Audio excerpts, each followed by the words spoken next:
Selamat Tanggahari, Malaysia. We are back here at the UKM Oval for this afternoon fixture. As for the first time in an ACC event, we will see the Philippines outfit featuring here, and they will be taking on Saudi Arabia, who really got a drubbing yesterday against UAE. They would love to forget that and focus on this particular game. Conditions overhead look clear, stunning ground to play cricket, and straight away let's head to Dipesh Shule, who was there with both the captains for the toss.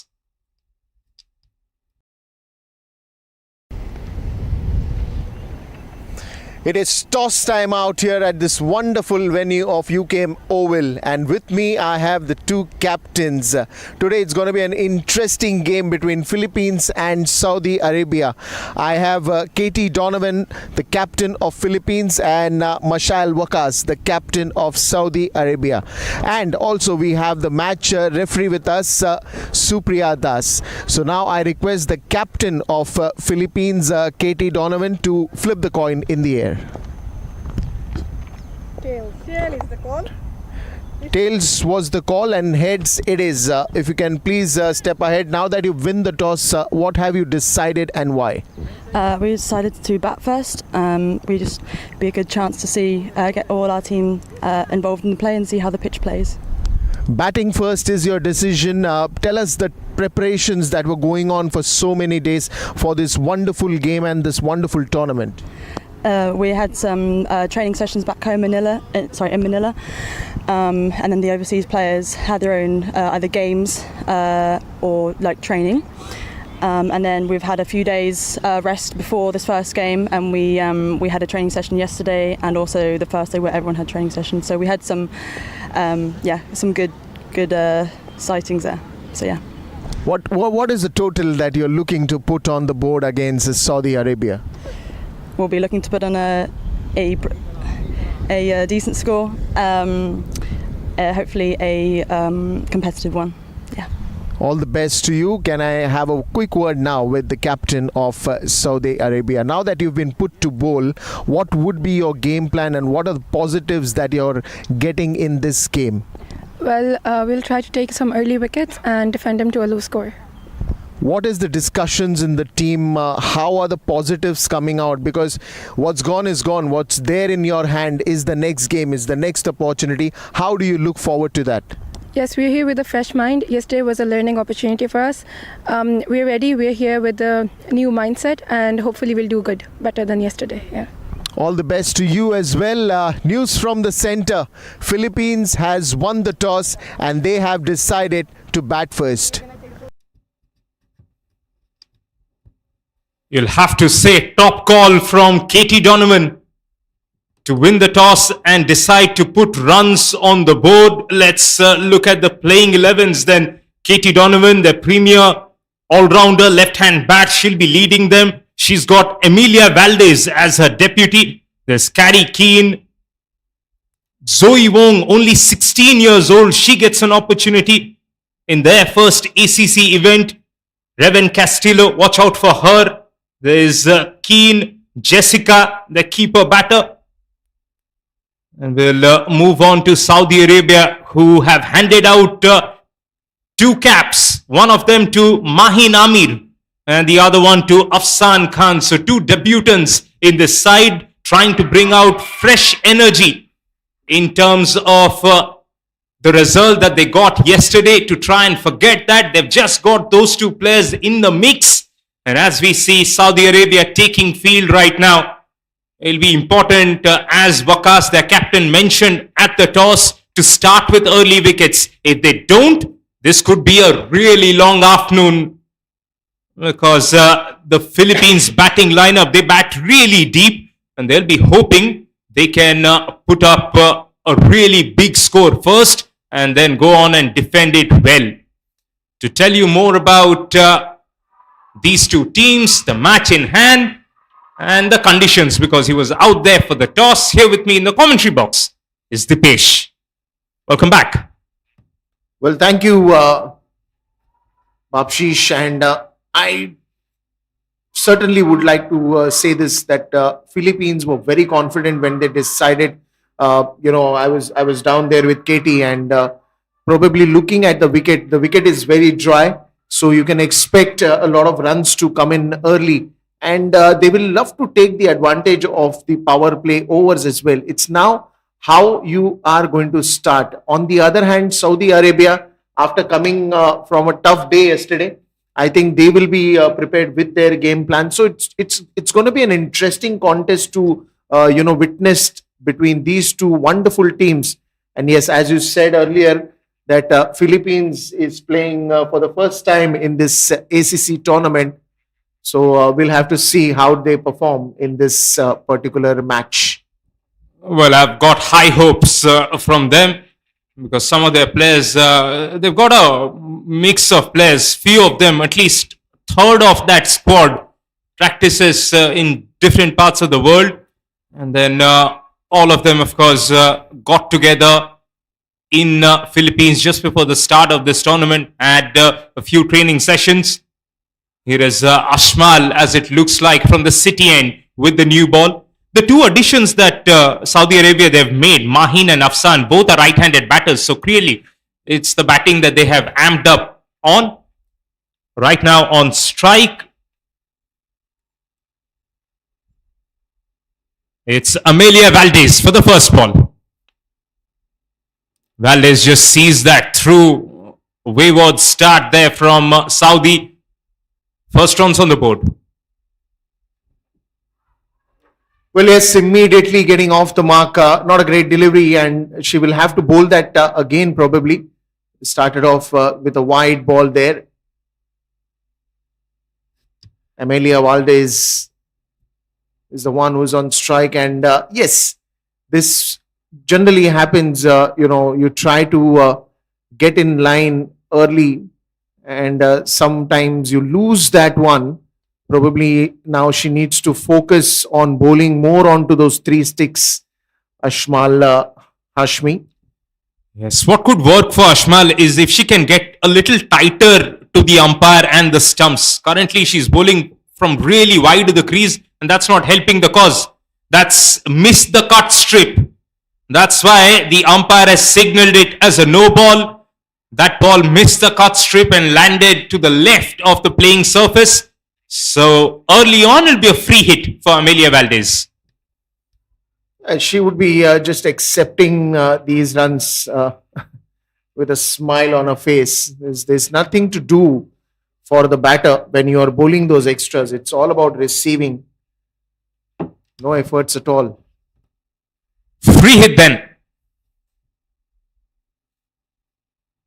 Amelia leans back and puts that one away towards the point boundary. That is Philippines' first boundary in an ACC event, and they'll take it with both hands.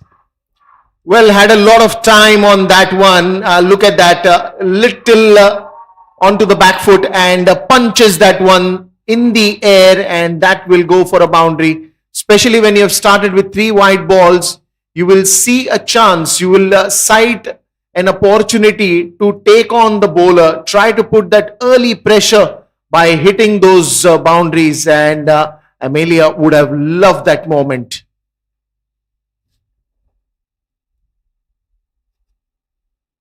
Let's see if Ashmal can respond well here. It does so with a much tighter line, a bit of tap and run from Amelia. Oh, she wants two. There's no two. Get back. Just in time. Dipesh, in the afternoon game yesterday was a close contest that eventually Oman won. 7 run-outs we saw in that particular game. Well, yes, I mean, it's the coordination that you need to be very clear on. I think conversations between a partnership is very much required. And, sometimes it's the understanding also. Once you have that understanding with your partner, even a look of an eye is, enough for you to gauge that whether are we going for a run, are we not going for a run. But this time it was more to do with the ambitious feeling where she just wanted to go for the second run. So, I mean, rightly sent back. Now then, she's got the line. This is what happens. Like you initially struggle, but once you get the line, you know what you can make a difference out here. And no doubt, if she's getting that debut cap today, she has a lot to prove for this opportunity.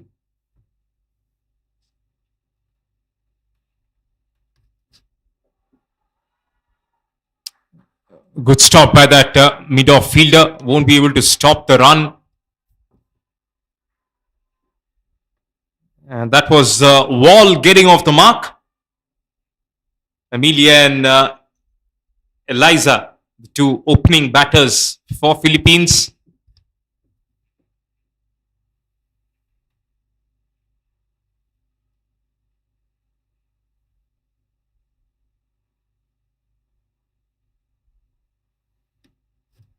Yeah, that's been the story so far with this new ball. I wonder if she's getting really wide of the crease here. That could be a plan once you have got your rhythm right, Dipesh. When you're starting to just get a hold of your body, get a hold of your action with the new ball, try and come a little tighter to the umpire. I think there are two things that is creating the issue. One is she's bowling wider of that non-striker stump. Secondly, when she's releasing the ball, the right hand is getting tilted towards the right. So even if you do not want to bowl a wider ball, which is causing that extra, but when your hand is tilting, when you're releasing the ball, this is bound to happen. Yes, just having a little word, very brief chat with the coach of Saudi Arabia, Shorab. And he was mentioning most of these girls, they've just started to pick up cricket. And he's still working on the basics for them. And that's one of the things that you just mentioned in terms of her release point. Yeah, it just keeps going away from her body, the ball, the arm. Normally, the thumb rule is that it should be closer to your ears so that you can just follow a very uniform ball path, have a repeatable action as such. Probably she can try going around the wicket as well, because if the hand is getting tilted, on the right hand side. Yeah, now it went further leg side. Easy pickings this for Amelia. Saudi Arabia, they could be in for a real leather hunt. If these two batters get going, we could have a really high score here. Oh, this is something that is going to be a concern, because when you're talking about your prime bowler going in for runs like this, and not just by boundaries and the runs that are coming from the bat, but it is also the extras that are concerned. So your direct slot of bowling those 4 overs now is in a question mark in captain's mind, and if that slot is not going to be yours, whose slot is going to be, and who will fill the gap?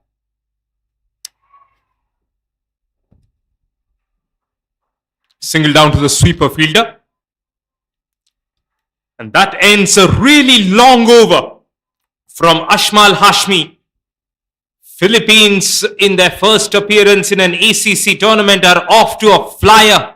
17 of the first over.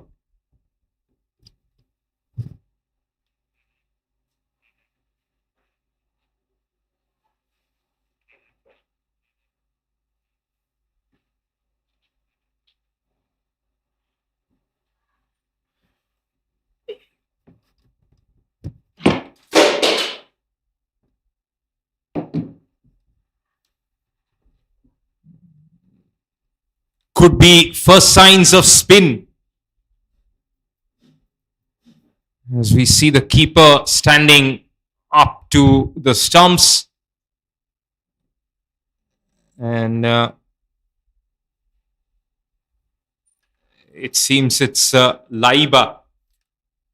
In fact, it's a good move by Mashail, because getting a spinner early in this game and trying to slow down the momentum that is picked up immediately in the first over. So the first over has gone with a medium pacer. So the second over, if again you get a medium pacer, the batsman is almost prepared for the similar kind of deliveries to come at you. And just when you put that thought of a spinner coming suddenly in the second over, that is a good move by Mashail. And a good start by the bowler as well.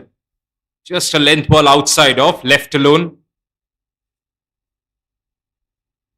Laiba Nasrullah brings it back onto the stumps. That's good from Laiba here after that expensive start. She started well. I think T20 cricket, it's a lot to do with the decisions that captain is making on the field. And how quick are you able to make those changes and bring a new picture in front of you? And that's what I think Mashail has done right now. Full toss, didn't try and hit it too hard, just placed it away. That is class batting from Valdez. Could have muscled it, didn't do that, just placed it.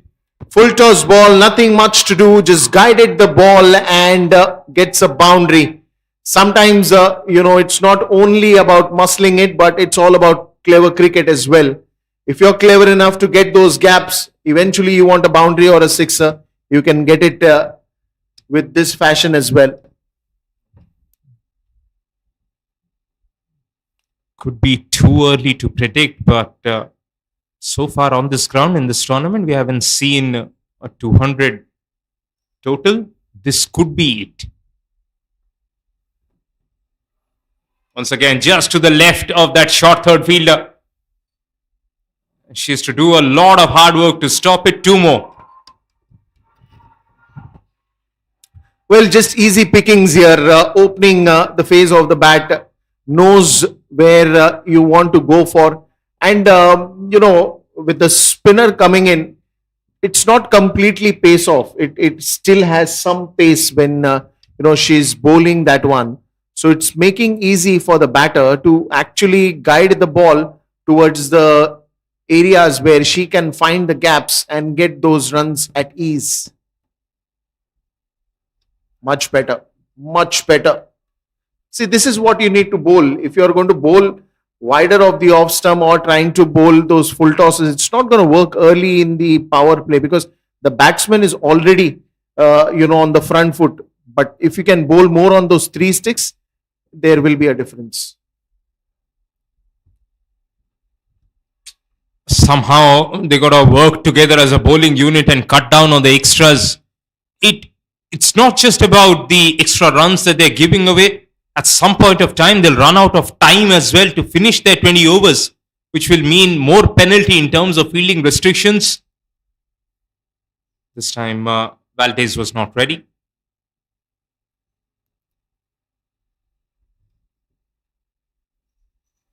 I think probably that's the opportunity even Philippines must have seen after winning the toss. They decided to bat. So the ideal scenario would be take it to probably 130, 150 and then try to win it with a good margin.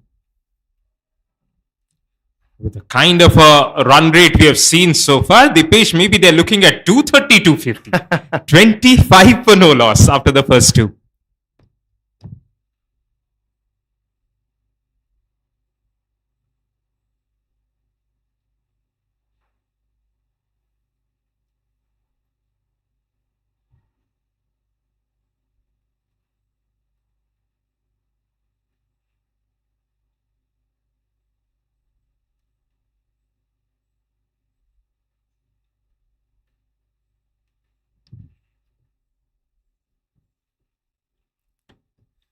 Vice Captain Amelia Valdez and Eliza Wall.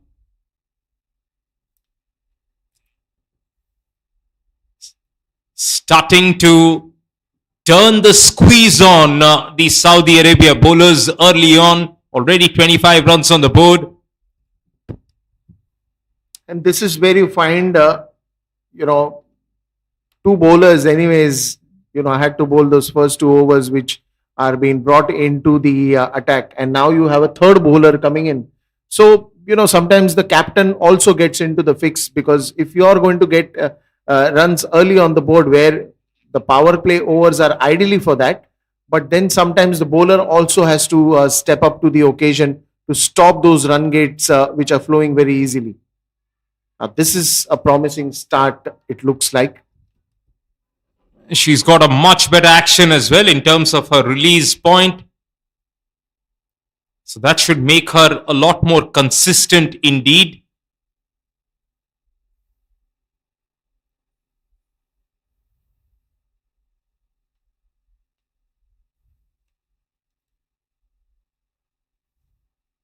Struck firmly but straight to the fielder. Yes, it's Najwa Muhammad Akram, the new bowler.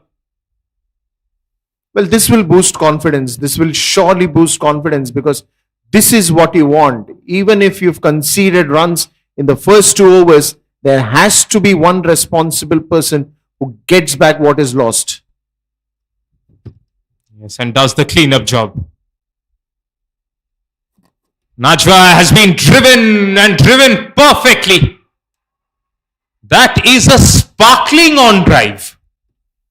Wonderfully, I mean, coming into the position very early, almost looked like it was premeditated because the ball was in front of you. You had to do nothing but just swing the bat and swing it with a lot of power. Good use of the bottom hand and good anticipation, I would say.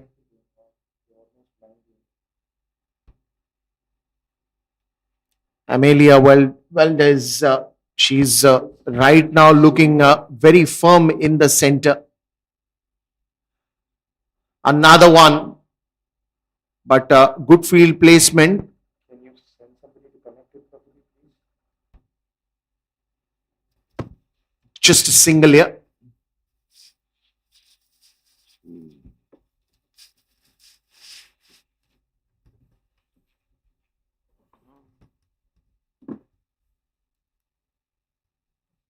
Such a gorgeous shot, that previous one from Valdez.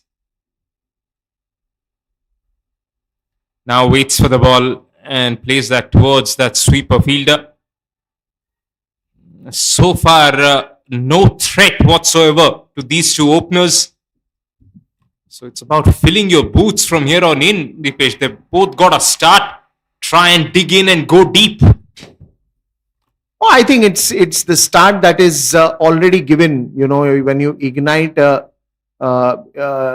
certain situation at this moment, because that ignition came from those extras that were coming in, and then the boundaries. This time there was a very good chance.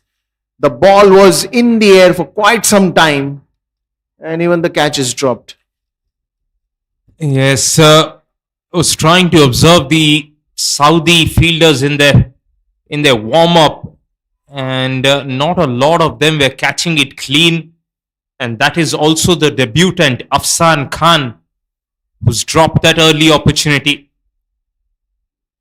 So Najwa Muhammad Akram did actually produce an opportunity that has gone begging. 3 done, 32 for no loss.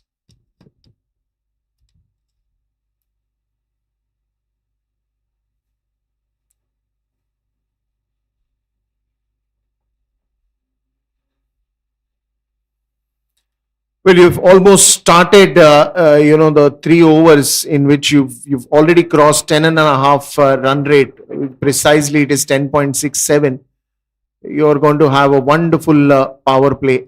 3 overs, when you get runs on the board, it just sets the tone for the batters who are there in the center.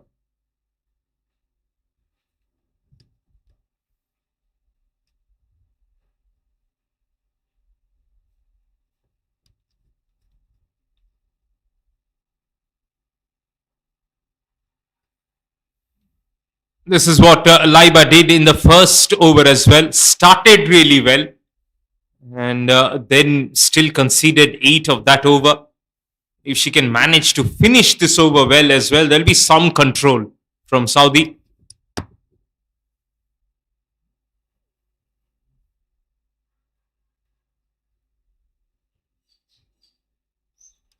A bit of misfield, should be 2 more. That's another thing, Dipesh, that emerging teams really struggle with. Batting, bowling is something that you can perhaps learn on the go. Fielding is so very fundamental to the sport of cricket that if that is not integrated to you almost culturally as a walk of life, it becomes really difficult to pick it up. Well, rightly said there. Because a batter may or may not bat on a particular day, a bowler may or may not take wickets on a particular day, but a good fielder will always save you runs on the outfield, and those runs which are saved are the runs which are earned in cricket.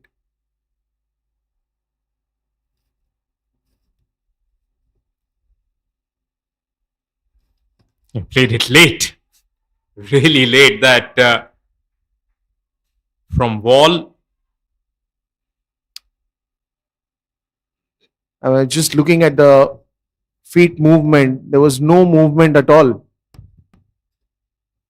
while playing that shot on the previous ball. Yes, it goes back to the no feet drills that modern day batters do these days, where they just stand and deliver. Good finish from Laiba here. 35 for no loss, 4 overs are done.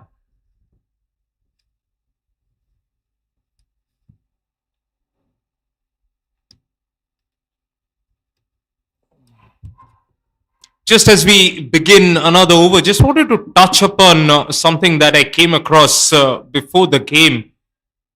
Jessica, the wicketkeeper batter of Philippines, was really kind enough to have a brief chat and talk us about Philippines' preparations heading into their first ACC event. We'll shed some more light onto that as Najwa gets ready for her second over. Remember, she was the one who created the first opportunity. Full toss has been slogged away for 4. That ball was tearing the outfield away. What a wonderful shot that is, coming in the position very early, and a wonderful connection. And that is where, you have to be very, very, very alert. It's a full toss ball. You could have hit it anywhere. But considering that there is a big, big, big gap near that short mid wicket and the short fine leg, she decided to go towards the onside for yet another boundary.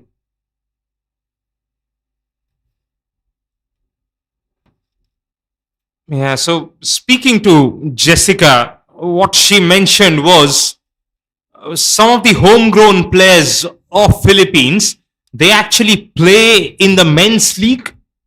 So they compete with the men's back in Philippines in men's cricket.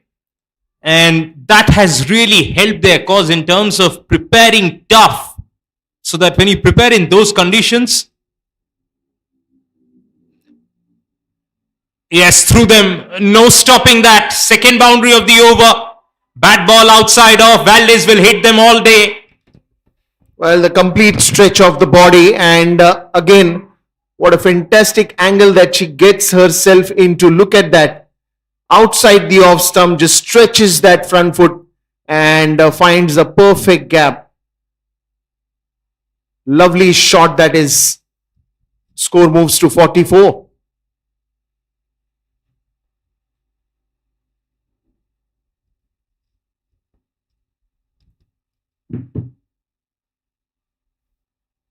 So for the last year and a half, 2 years, the homegrown talent from Philippines, the women, they're playing alongside the men in the men's league.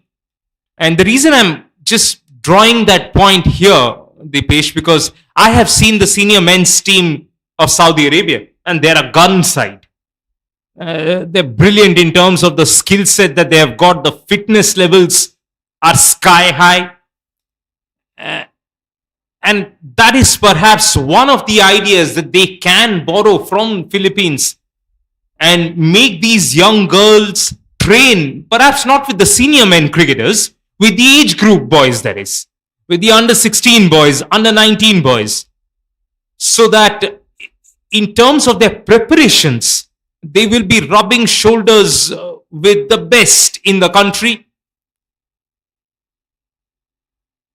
Because in terms of their speed, their movement, their agility on the field, all of that is just going to get better. Because the pace of the game will be quicker, the ball that will be coming towards them will be touched faster, and they'll have to react accordingly. I understand it's different cultures and different coaches have their own set of theories on how they want to improve cricket. But that's something that I've seen always worked. Well, I think secondly, it's also about more and more opportunities that you are going to tap in the future. Doesn't matter that one of the tournament is going good or bad for you, but what are you going to take back? What are the positives that you are going to take back, and what are the learnings that you are going to sit down, think about, and then go back to the nets, go back to your ground, do the drills, and do what is required, improve, and try to showcase that in the next game, that how well are you also prepared now to face the challenges. It all comes together. Not a great delivery. Yes, will be a no ball. We saw how well Thailand performed in that morning game.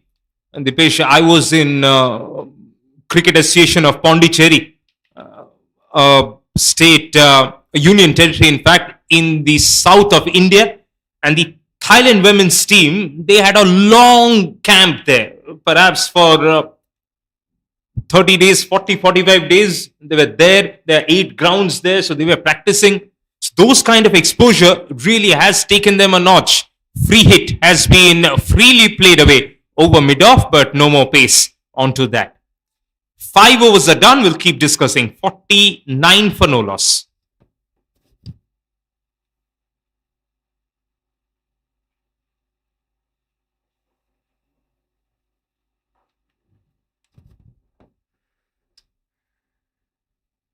Yes, the Seacombe Cricket Ground back in Pondi. We call that the kingdom of cricket in that part of the world.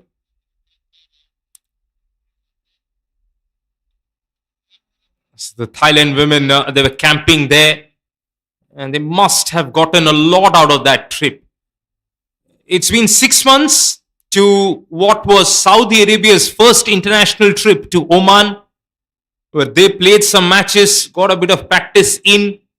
And you're right, Dipesh, an experience like this, it could be trial by fire for sure. But once you go through fire, there's a bit of steel within you that forms. Nora for the first time.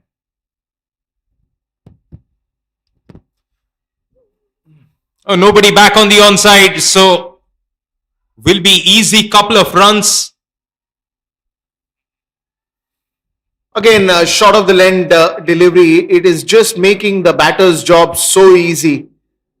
Amelia and Eliza would be so happy to bat like this, because again, if you are going to bowl short, you need to have someone guarding that square leg area.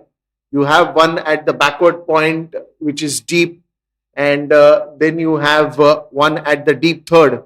But then if you are not going to hit bouncers, these two players are just pointless or in that fielding position. Yes, they can actually get rid of the third fielder, get her inside. Oh, she's actually Now, bringing. probably this is the right move that they are doing. They realize that if there is a short ball coming onto the batter, there is a chance that the mid wicket player has to be in place, and this is exactly what I was saying. Yeah, the umpire just having a word with Wakas there that she got to be quick in terms of these changes.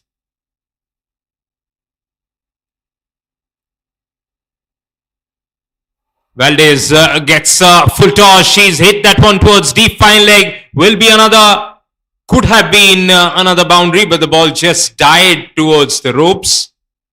Line was still okay, just a full toss that helped the batter's cause.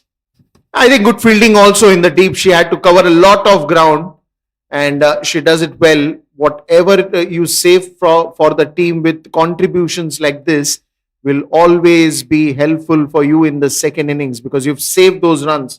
Those have not added to the total. Good effort and good fielding.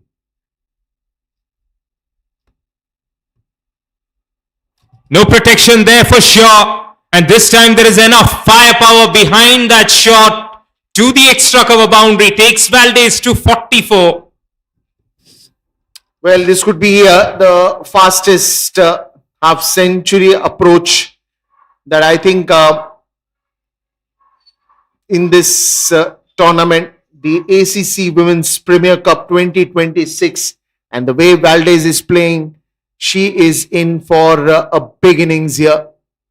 Look at the fluency with which she's hitting the shots to all the parts of the ground. It's not just the cover drive, but she's also hit that pull shot. She's gone for a sweep shot. She's gone for the late cuts and everything that you want to see in a T20 cricket. She's got shots with her, and she's making good use of it. But what is it? What is this happening? Yes, it's Mahanur with the first wicket for Saudi Arabia against the run of play. Amelia Valdez, who was looking set to get to her second T20I International 50, has been dismissed. Oh, it's a little unlucky for Valdez, who was playing so well. Let's look at that, what happened there. Yeah, she was already across the line. Hence, once you miss the straight ball, there's no looking back. But what a moment for Saudi Arabia, something to celebrate. But from here on, they need to capitalize. They need to put that pressure back on to Philippines, because they've just got the wicket, and Nahanur, has a good chance to striking the chords even further and try to get back into the game and get the team into a strong position. Well, the job has only gotten tougher for them, because in at number 3, it looks like it's Keane who's come out to bat.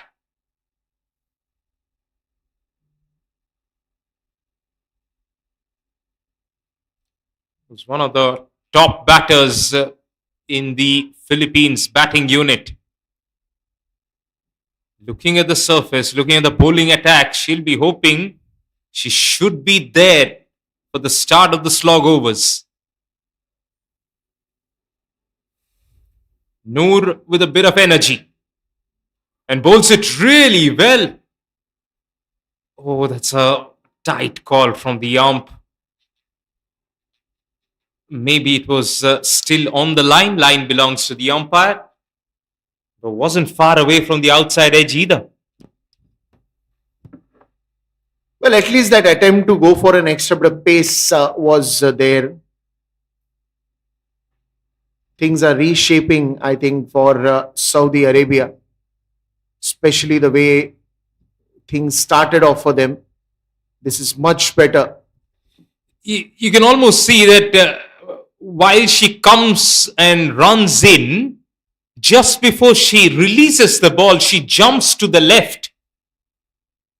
The equivalent in men's game that I can give you is that of Ben Stokes, who runs closer to the umpire just at the point of delivery, jumps out to the left, which makes it difficult for the batter to pick the line. There you go, the jump to the left, and now she's drifted it down the leg side. That will be Carrie Keane's first boundary. Bat ball on the pads, and she's put it away in style. Well, just gone with the flow. I think the eyes on the ball, the release point which you want to see, Carrie has done exactly that. She's focused on the release point. You were right about the action that, just when you are trying to run very close to the non-striker umpire, then it is difficult for the batsman to see where the ball is going to get bowled. But when you focus on the release point only, then you have a better prediction of what's coming on to you. Yes, and plenty of modern day batters subscribe to the theory that you should be looking at that particular box area. We talked to the leading batters in women's T20 internationals, the likes of Smriti, the likes of Jemima Rodriguez. They all talk about how they watch that little box in and around the release point. So you're not focusing on anything else but the ball.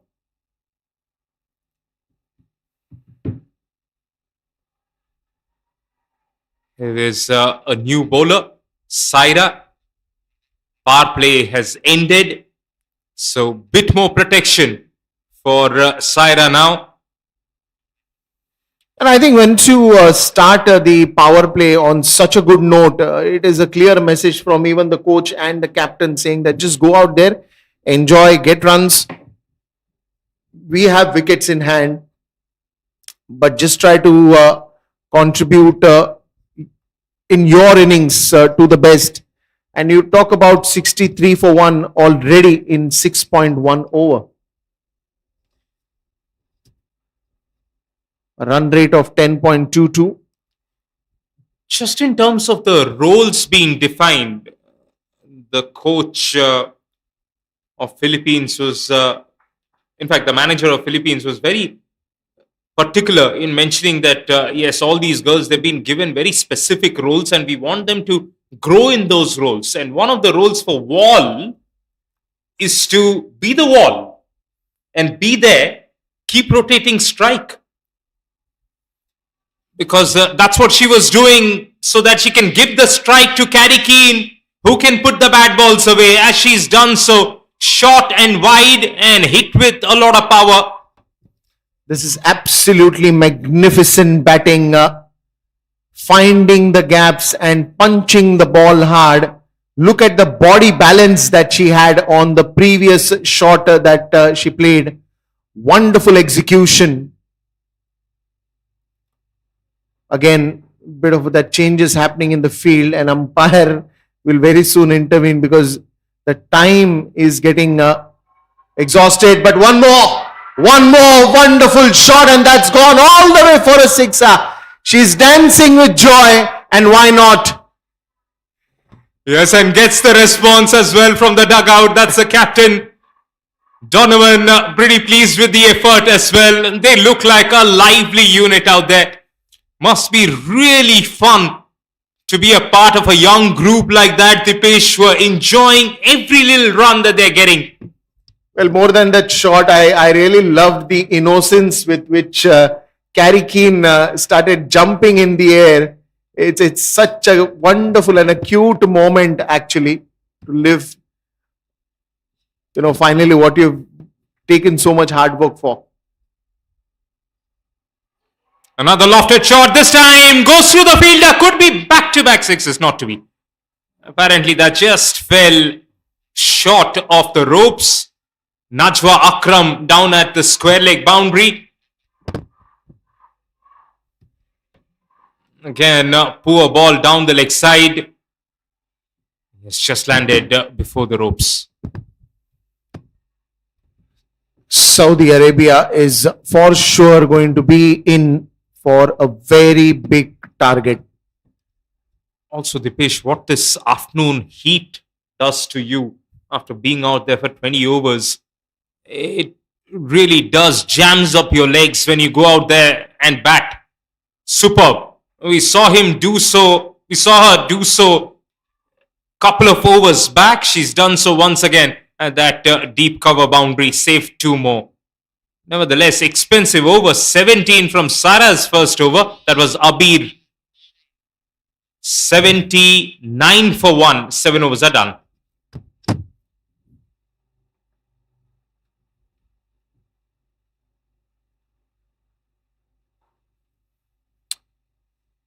Well, you're almost talking at the run rate of 11.29, which might touch 12 very soon with the way Carrie and Eliza is batting.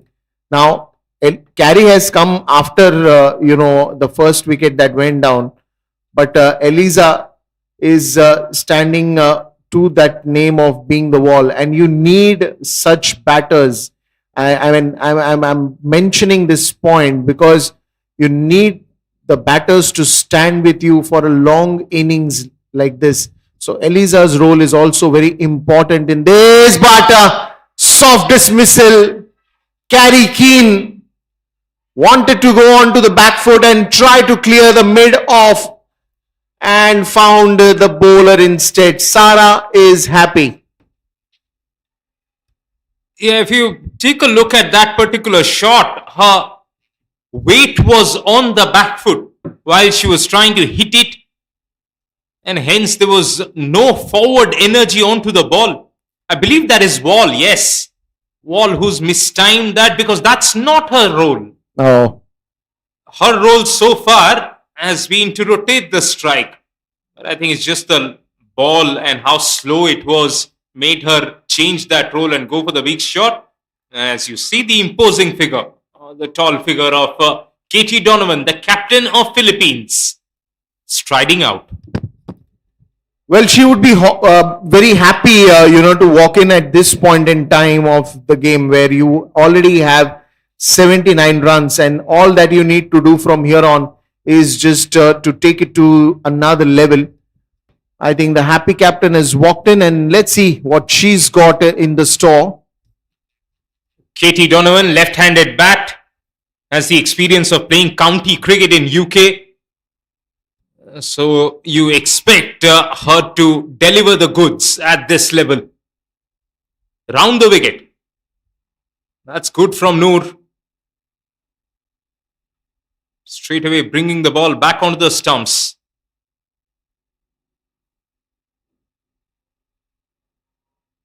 No ball.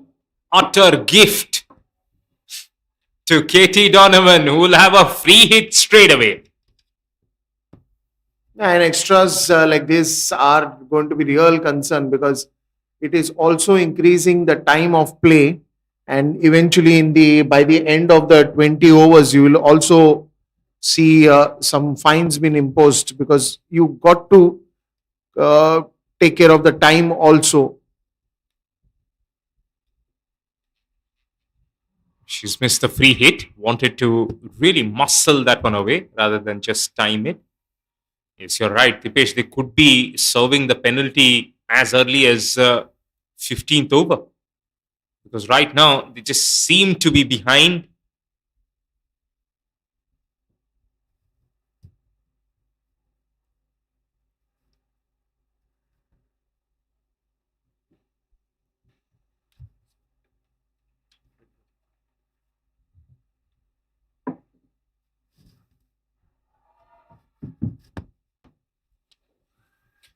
Yes, they've taken about 40 minutes to get through what is now the 8th over in progress. That's too much time. That's too much time, and it's going to be concerning the Saudi Arabia team very soon. Yes, you can argue that we've seen a few boundaries, so there's time taken in that. Even then, it should have been around the 10th over mark at least. Oh, will be another no ball. That was way over the head of Caddy Keane. Will be another free hit. Normally, you're only allowed to bowl 2 of those, and then it's thank you very much, somebody else bowls. But because those 2 deliveries were really slow, they were not exactly harmful in terms of hurting the batter, she's going to carry on.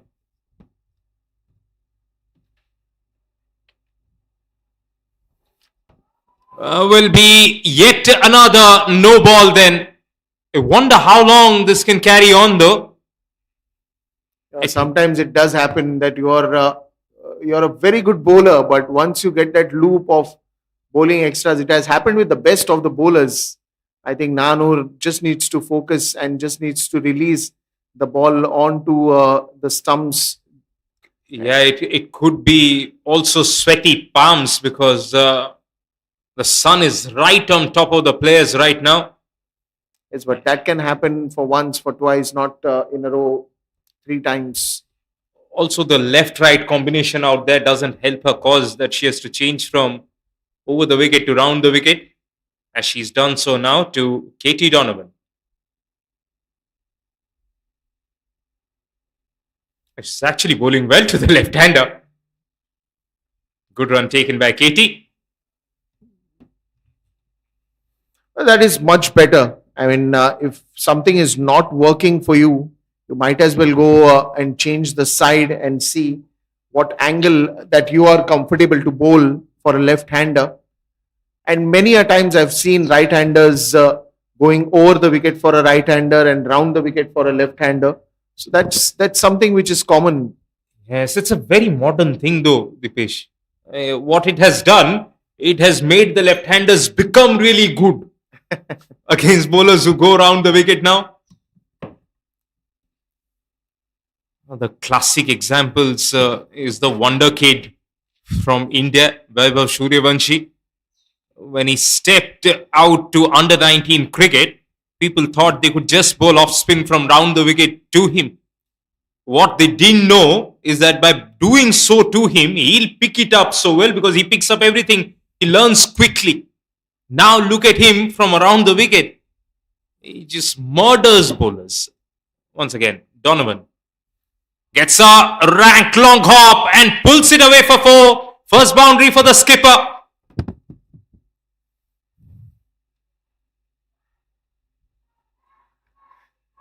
Look at that shot of the length again and picked it up so nicely. Look at the back swing and the weight transfer that happens with that swing itself. Lovely shot, and that will be more runs. 90 for 2 after the end of 8 overs. For sure a long road in the second innings for Saudi Arabia, because you will get to 100 in a couple of overs if this is the way they keep on playing. Now the only way to escape this situation for Saudi Arabia is to pick up wickets. If they do not pick up the wickets, I think I was probably incorrect about the prediction of the score. I said 150, but probably looking at this run rate now, it can easily cross 200. Yes, that was my first instinct in the first few overs. It's just the way those two openers started. It looked like Philippines have come out with the intent of putting every bad ball away, which is how it should be.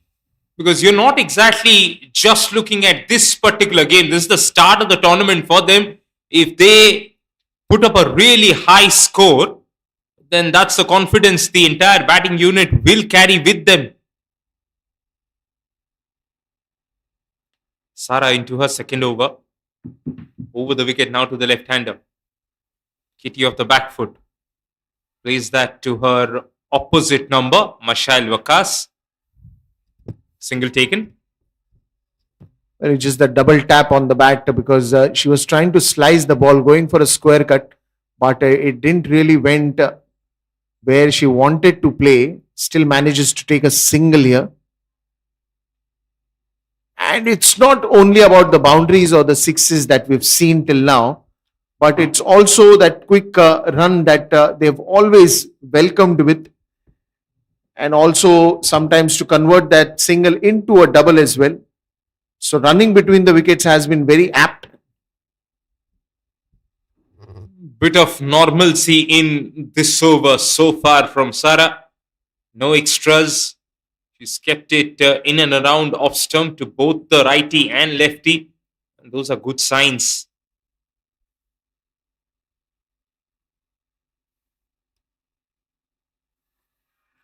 Impact well outside and pitching well outside leg as well. Now, unlike Saudi Arabia, Dipesh, who of course have a flourishing men's team, they've got some infrastructure around cricket in terms of grounds and training facilities. Philippines are trying to have them. Currently, there's just one ground that they've got in terms of practicing and playing. No tough wickets so far. They're lucky enough to almost get an indoor hall from a local university that they do their indoor practices in. That's where the girls were training before they got here. We only expect that performances like this from Philippines is going to inspire more such cricketing infra that will help them prepare better. This is much better from Sara. You need more of dot balls like this, more of bowlers like this. Another catch goes down. Now this is just adding fuel to the fire. You already have too many runs that are concerning you with every over. And then when catches like these go down, they are just going to be adding to more trouble. 9 overs are done, 95 for 2.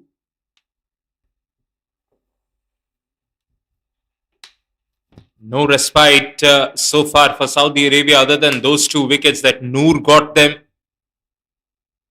One of them was a catch that was completed, and the other one, the umpire responded positively to the bowler's LBW shout. Right then, last over before drinks. It will be Laiba from the university end, bowling diagonal now. That's good from Laiba. That means this is a bit of a ploy that she's discussed with the coach, that I can come diagonal to the left-hander. Well, at least that thought process is there. It's good to see that thought process, that how and where I can be different, probably change in the angle in which I am bowling. Probably that can give results. This is much better, making Katie come all the way down with that full stretch of the feet to play that cover drive, straight going to the mid-off. And Dipesh, I can tell you from my experience, controlling your line and length when you're bowling diagonal at least was a nightmare for me. Because what happens when you start your run up, you're almost heading towards the square leg umpire, and somewhere in between, you got to straighten up and now face the batter. Look where Laiba is starting. She's starting now to the right hander, of course. She'll be bowling traditionally over the wicket. For that also, she's gone a little wider. Clearly, as you mentioned, there is enough cricketing sense, bowling sense with Laiba Nasrullah. She seems like a real prospect that they can build on. Well, absolutely. I think this is the over where you just see the areas in which she's pitching the ball. I mean, these are the same 2 players who are going for big shots in the previous overs. But just that right areas where you pitch the ball and then you try to turn it because you are an orthodox spinner, that changes the game plan altogether.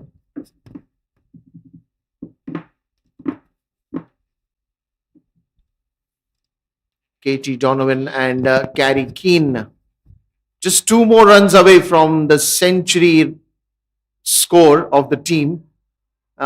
This is where they'll get the hundreds up on the last ball, and it will be time for the drinks. We will be back after a short break.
Welcome back then.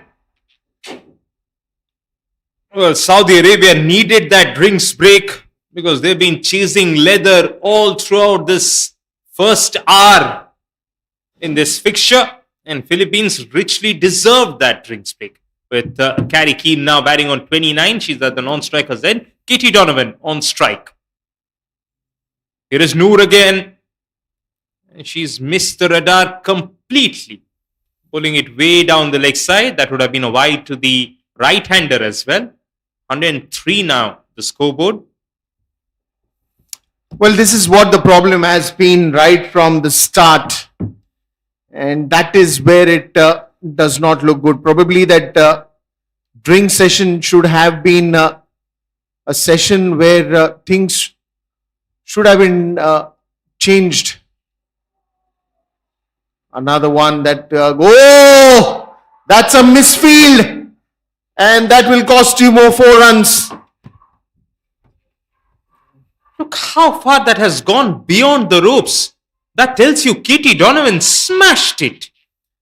Well, but it is no excuse. This ball should have been stopped. This ball should have been clearly stopped.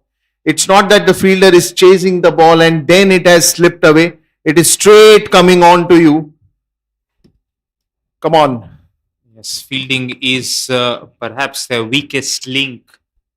Saudi Arabia, and they'll be hoping an experience like this only makes them work on it a lot harder. Second wide of this over. First one was also down the leg side.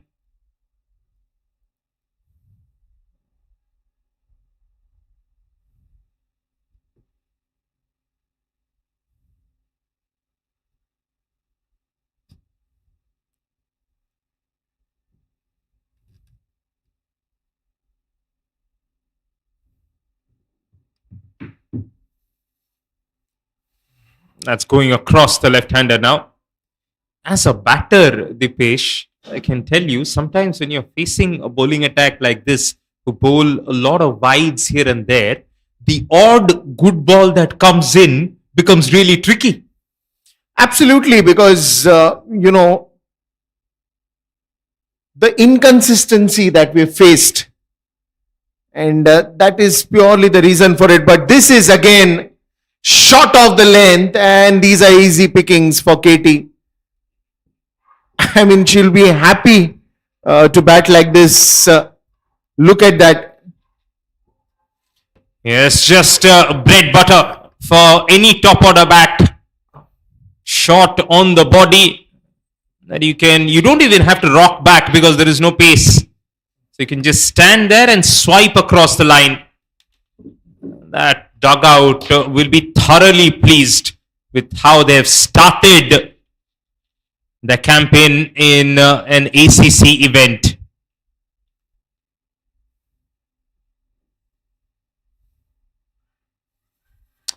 Another one, good call not to go for that run because it was always a risky run there. And it's again, the match presence that you talk about. Even if you're doing good, even if you're getting runs, you've crossed 100 mark just in the 11th over. But still that match presence that, okay, this is a suicidal run, this is an easy one, matters a lot. The thought process, it talks about how much you are in the game. Yeah, that's gone through the square leg fielder as well. Right now, it seems like there are no boundary riders because anything that is hit firmly is just crossing the ropes. Another one, just straight on to you, and this is what happens. Not a great show today.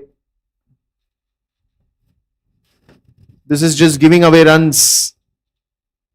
And giving away runs easily. Let's see what happens on this one. The last ball of the 11th over. Look at that. Adding more to the misery. Another misfield. What is also difficult now for Saudi Arabia is in terms of experience. to be in a situation like this. The inexperience there is going to hurt them. When you play more and more, you get through these situations some way or the other. Someone or the other puts their hand up. Don't think they've been here that many times.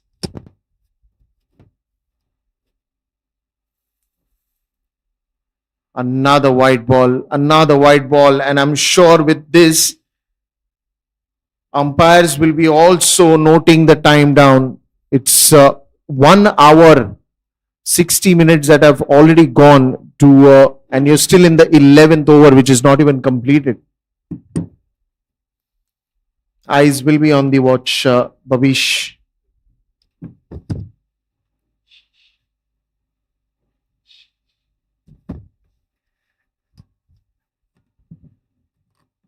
Yes, they'll be hoping they can actually bowl some spin in between and get through their overs quickly. That could be one way to go about it. Let's hope they've got some of them in the ranks. 11 overs are done after an eternity. 119 for 2.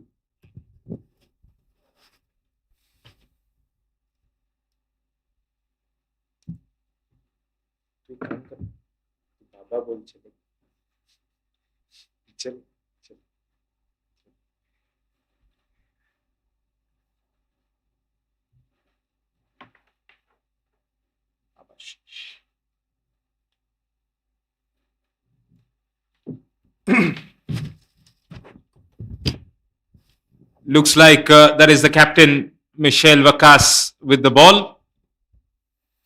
Well, yes, Michel finally decides, takes the responsibility as a captain and comes out to bowl. Now, we'll have to see what plans she has got in her mind, because too many things that she's dealing with right now. Good start there. Good start from Michel. One, as a captain, you have to answer too many things, because the time that is costed to bowl 11 overs, that will be one concern in our mind. Secondly, the misfields that are happening. Third is every bowler is almost going in for a good amount of runs. Another full toss ball that is swung away by Katie Donovan, and couple of runs there. So all these things, when they play around your mind, it's better that you step up and take the ball in your hand, and that's what she's done. Yes, and although she's bowled a full toss here, as long as she bowls only 6 balls in 1 over, that will help their cause. We'll have to wait for the umpire. Maybe it was just floating away. Will be 4. Previously, Katie dragged that on the onside because the line was such. Because this was outside off, she's just beaten mid off. Gets 4.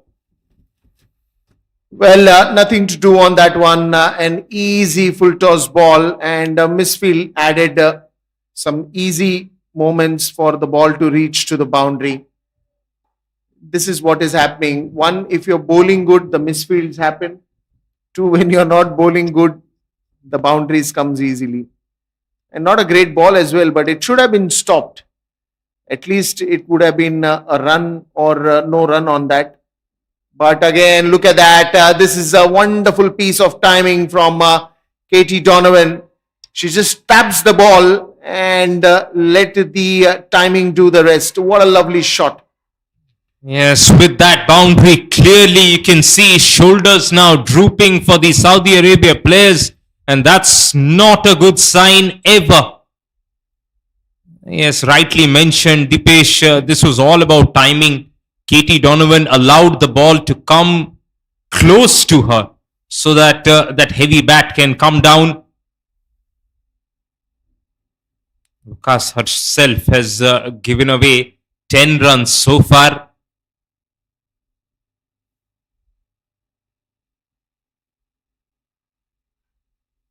Trying to play a similar shot this time. There is protection deep on the offside, long off, and deep sweeper. For the right-hander, they will perhaps send the square leg back on the boundary. Well, no, square leg, fine leg inside the circle now for the right-hander. Maybe Wakas is hoping that she can bowl a channel outside off stump. But you know, to be very honest, I mean, today's match is of course tough on Saudi Arabia. But when you are playing tournaments like this, you will learn with time. And once you learn with time, meanwhile, it's yet another boundary.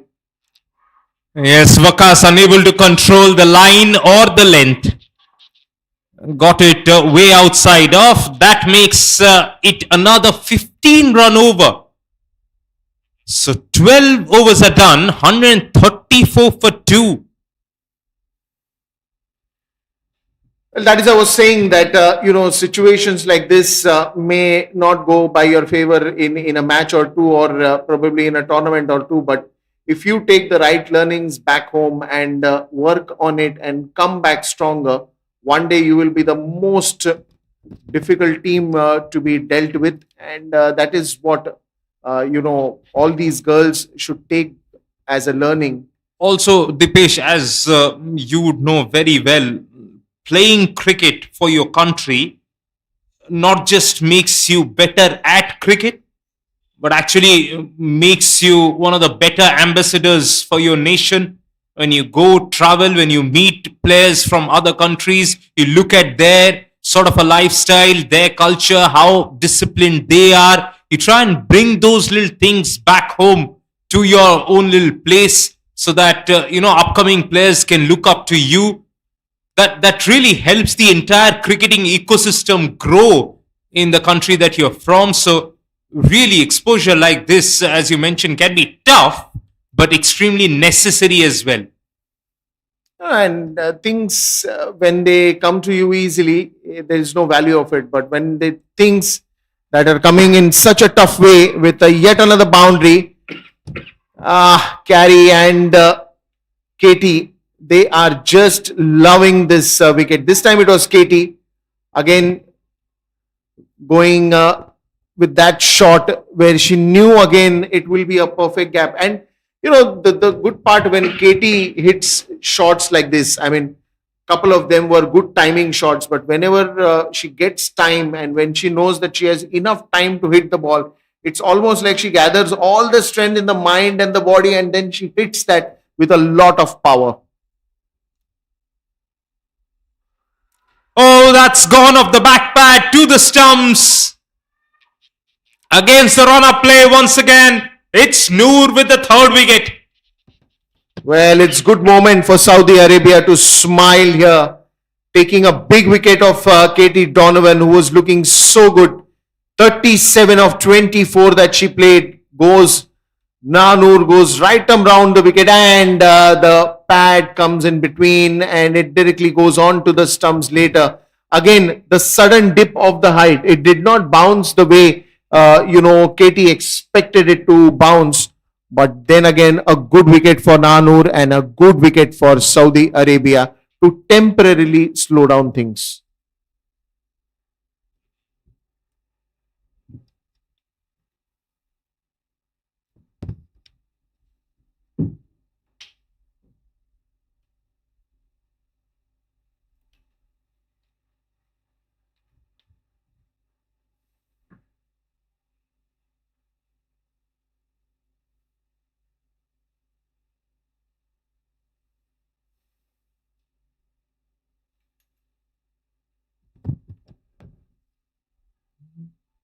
Two point two overs, 3 for 28. Noor will have her eyes on a fifer.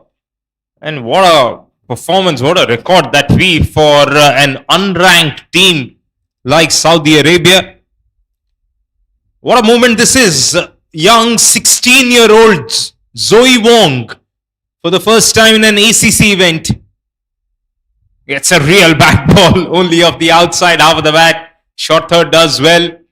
There's Laiba there. She's been switched on all throughout this bowling innings.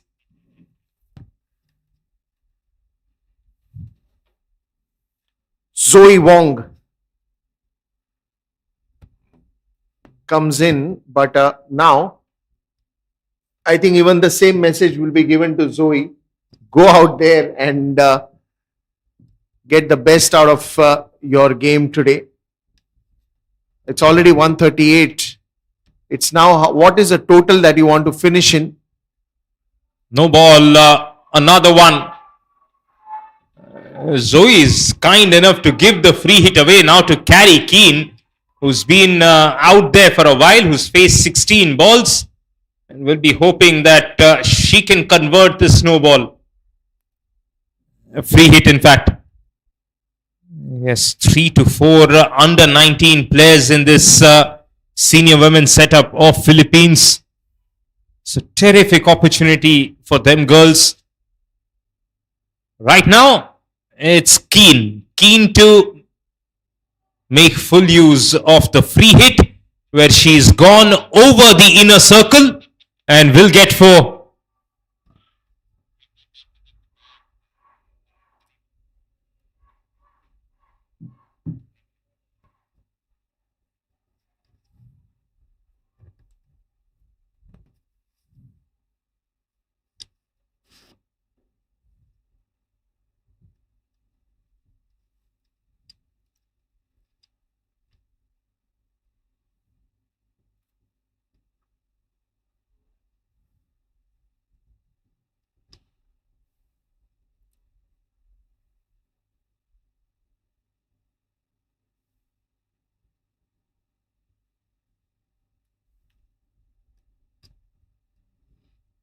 Bit breezy now. We saw that yesterday as well on this particular ground. As soon as you hit that 3 p.m. mark, the breeze picks up. It's not exactly ferocious, but it's breezy enough for you to feel it out there in the middle. Sometimes when you're running upwind, which Noor is doing, bowling from the city end, although this is an open ground, but usually the direction of the wind is towards the city. From the university end, it blows towards the city that is. So right now, Noor is actually running against that little breeze. So that's why sometimes she has messed up her run up when you're just going upstream or up breeze. Nice little fuller ball appeal there from the bowler. Umpire says nothing on it. That's the end of the over.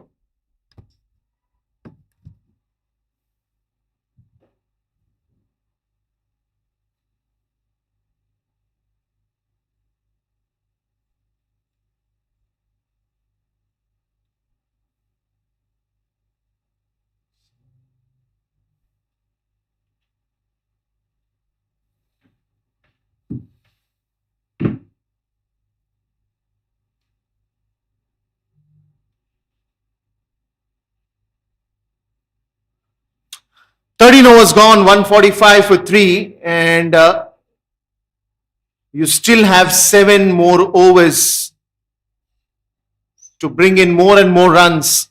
Zoe Wong just opening her account with that 1 run, but Carrie Keane, she has to now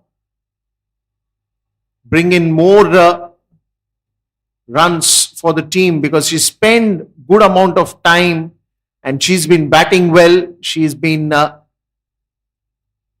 taking out good gaps wherever it is required on the outfield. Look at that once again.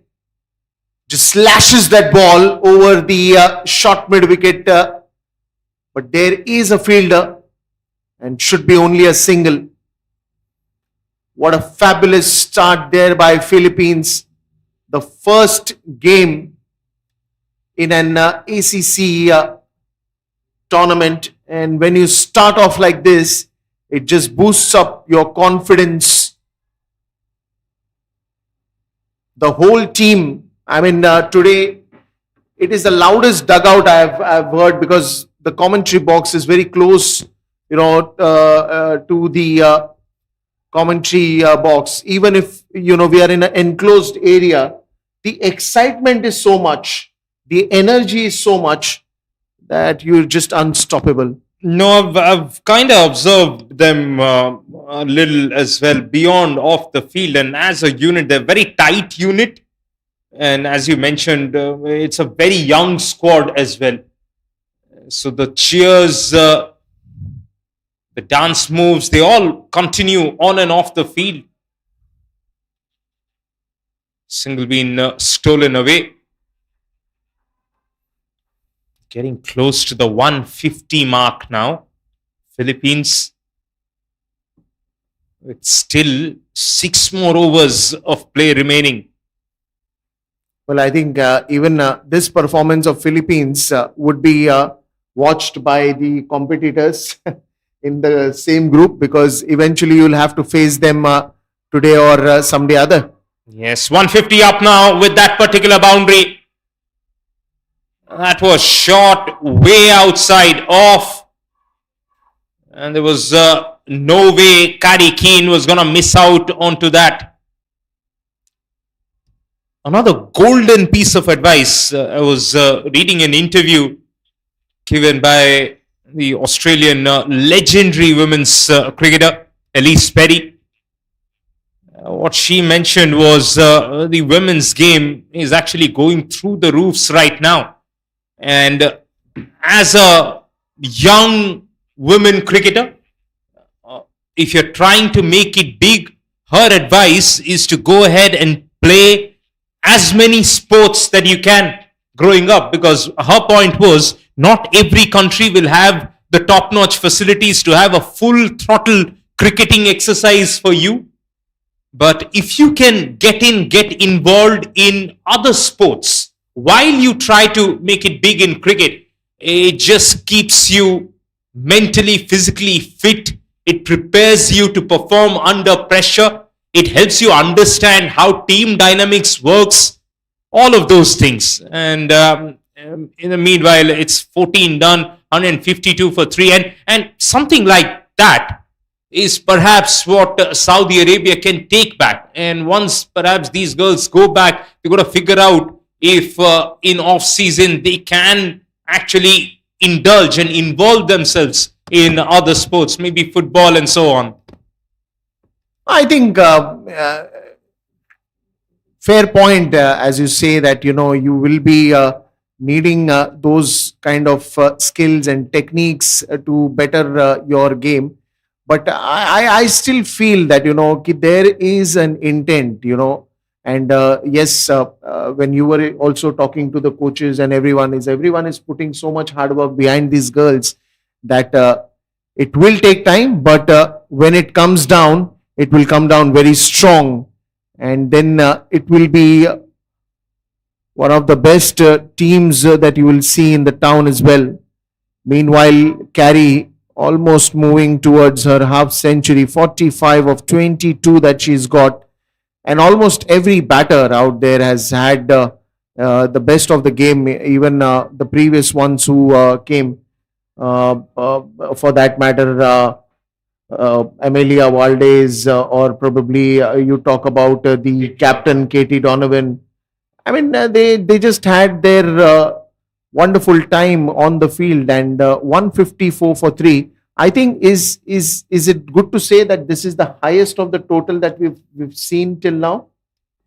Yes, definitely on this ground. Because yesterday both the games were fairly low scoring. The second one was extremely competitive. But yes, comfortably on this ground, here at the ACC Women's Premier Cup 2026. It's the debutants in an ACC event, that is, who have gone past the 150 mark. Was a full toss once again, has been pulled away for a couple of runs more. That's another good running between the wickets. Even if you've got so many runs onto the scoreboard, wherever you can push yourself, because at times it happens that when runs are coming at ease, you suddenly go into that cushion and you go into that comfort zone. But that has never been the case with Philippine batters.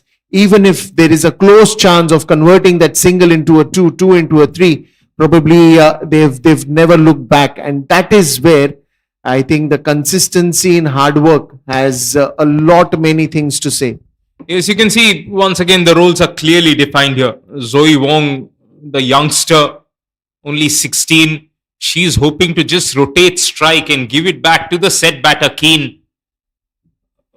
That's something we saw when Wall was batting as well. So there's something, a clear tactic from the Philippines dugout. 157 now. Still 30 more balls remaining in this first innings. Even the 5 overs are looking like a long road right now. But it's great to see if this team can get to a 200 mark, then it will be what else and what do you need more when you start off in an ACC tournament like this with the biggest score that you have. Dipesh, only 3 fielders on the boundary. It was expected, and it was coming Yeah, somewhere down the line, because it's already 1 hour 20 minutes that the game has started, and you're still yes. yet to bowl 5 overs. Yeah, I think the penalty has been awarded then. Only 3 fielders outside the boundary right now. Oh, wait, hang on. There was the 4th one down at long off. So long off, deep sweeper, deep third, and deep square leg. So they still have got 4. My bad. I couldn't check the long off that was back on the fence who actually fielded that. So still 4 fielders out.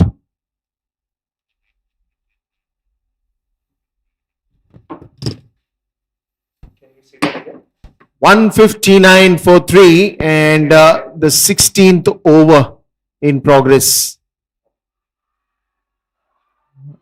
Well, it was a good attempt there by the keeper, but Carey quickly coming back on the inside the crease. Yes, Dipesh, only 8 more minutes remaining for them to complete their quota of 20 overs. That will be 3:30, which means perhaps for the last 3 overs, or for the last 4 overs maybe, that Philippines will have 1 less fielder on the boundary.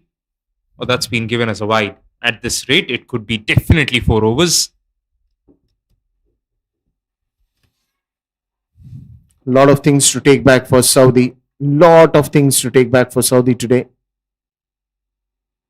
160 already.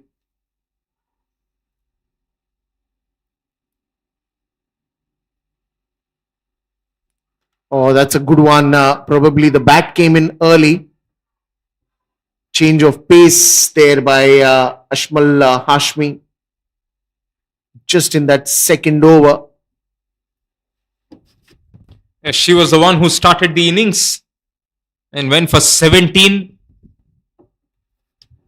It's 48 already. Just 2 more runs, and probably that's why the excitement on the previous ball, just to get off with that 50 mark. We'll have to run that fast, and she does that well. On 49 now. And young Wong, she's clear with her role. She knows all she has to do is give the strike back to Keane.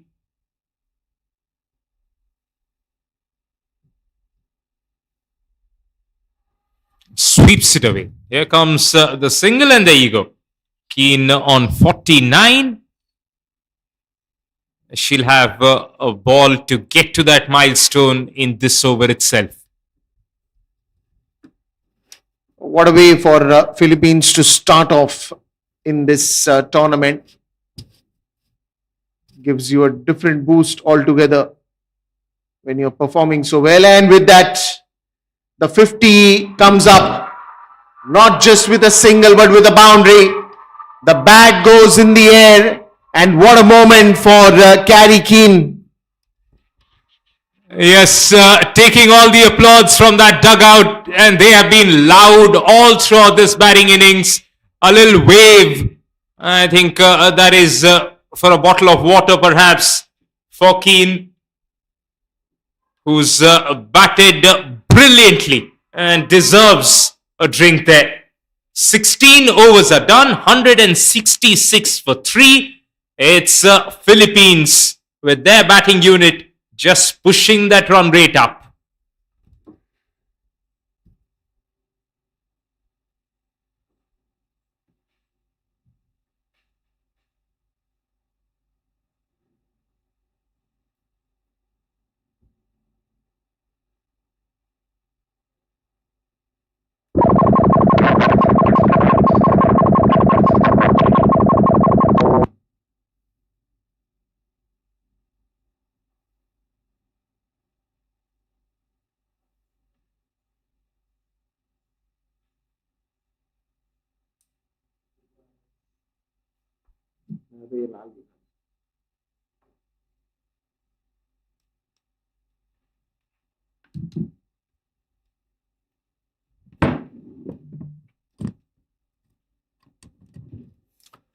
Well, what a moment for Carrie Keane.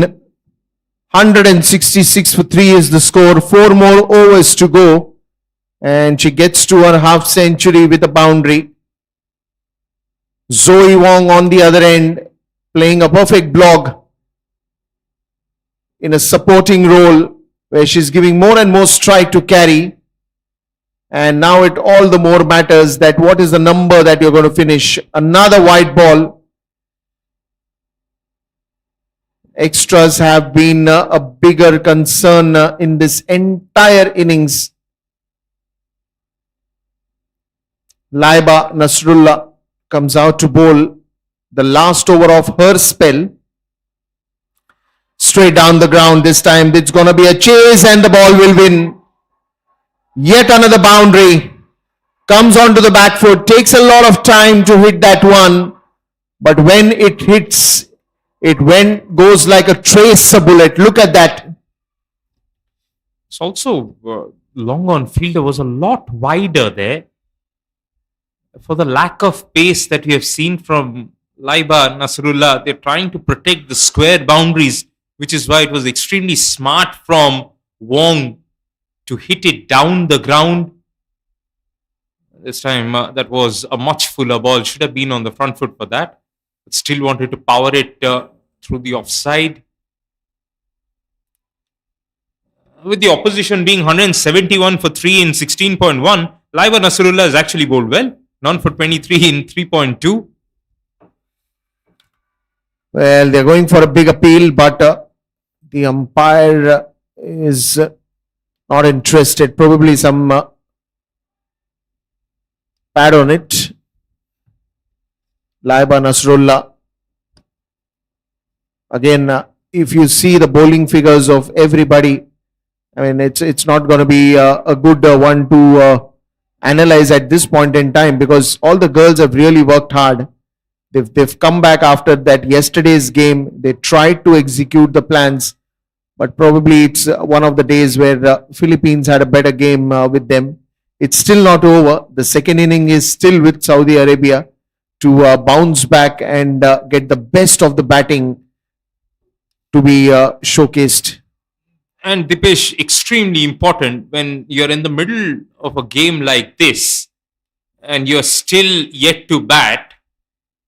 Not necessarily you need to bat to get beyond that score. You need to bat to get better at batting for yourself. So yesterday, 20 odd that they got all out for, today they'll be looking to at least get something more. As a team, get beyond 50, 60, get closer to 100. That should be the goal, really. I'm not at all trying to say that they shouldn't look to win. But in terms of being realistic and having that expectation from that batting unit, we should be hoping that they do a better job than yesterday. Right, and 3 overs still remaining. And 27 run away are Philippines from the magic double 100.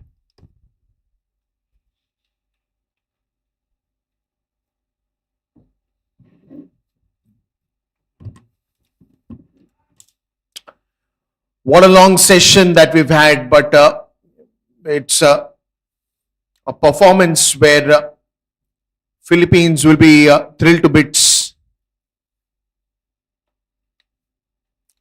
Saudi Arabia still has a task to bowl that 3 overs. And again, umpire saying something to the captain, or probably telling her that it's already the time that is exceeded. Yes, sir. They've got still 4 fielders on the boundary at the start of that particular over. Long on fielder won't be able to get to that. Boundaries continue to flow for Philippines. This time it's Wong who has hit that one wide of long on. Wonderful shot again with Carrie Keane. Now she's watching that cricket ball like a football, and anything that comes in her way, it is going to go outside the boundary rope. Again, a dead ball, missing the run up. The time has exceeded, and how?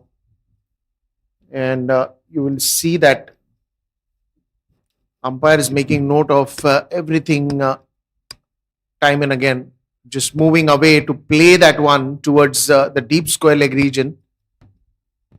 Yes, it was a smart move actually, and she got some bat onto that. It's just that Ashmal Hashmi is bowling so slow that timing such short square of the wicket is actually difficult. When there's just a little more pace, that shot becomes easier. The little pickup shot, the little dink on towards the fine leg. That's why you got to go a lot straighter, as she's done, towards deep backward square. One more.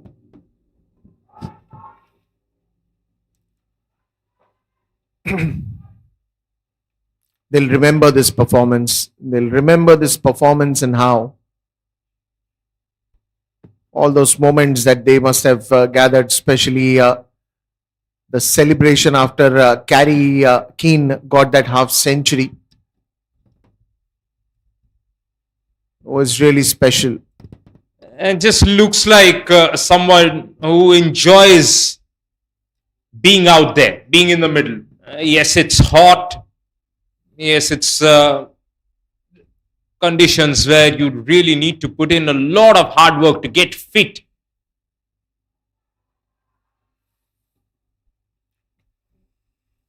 Another one and another misfield. The series of misfields continue, and they continue to add more and more runs to Philippines. They will be happy, but for sure, this is just too sloppy. Too sloppy, I feel. Yes, too harsh a learning curve for Saudi Arabia in this tournament. Back-to-back games, they have been taken to the cleaners. Up in the air for a long, long time. Laiba won't be able to cut this one off either. Boundaries galore in Hashmi's third over. This is commendable. A slower one that is picked up very nicely again by Carrie Keane. And that will go for 2 consecutive boundaries that she's hit till now. Change of the over 18 overs that have been bowled, 187 for 3. And they still have 2 more overs to get to the magical number of 200. And umpire telling Ashmal to hurry now. Oh, sorry, Ashmal has just got out of her spell. It's Sarah who's come down. And umpire telling her to hurry. 2 more overs, and these 2 overs to get to the 200. And it starts off. 191 on the board. Dipesh, there seems to be confusion here because long on, long off, deep mid wicket, deep fine leg, and a deep cover. For that ball, there were actually 5 fielders out. 5 boundary riders there.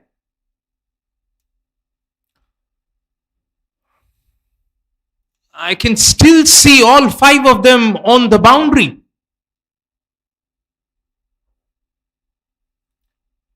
Back to Oh, the that's bowler. She's taken that. That's a good catch. Out of nowhere, she's plucked it out. I think she's hurt badly.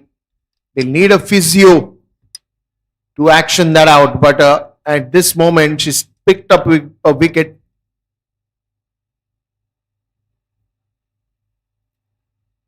A cotton bowled Zoe Wong after scoring 16 runs of 19 that she's played.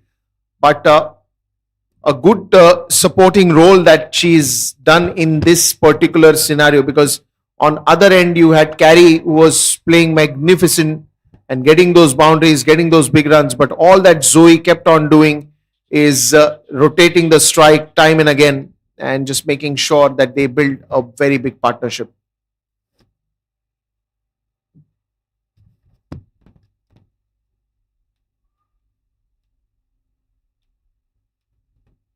So much to be pleased about in that Philippines dugout.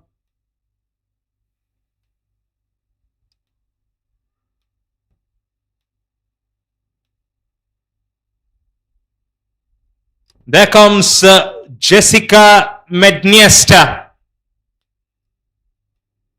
a keeper batter who idolizes MS Dhoni, and her batting idol is Smriti Mandhana, although she's pretty much a right-hander but loves the batting rhythm and style of Smriti. Before this tournament, spent a lot of time working on her batting, and straight away you can see that in that particular shot. Confident hoik through the offside.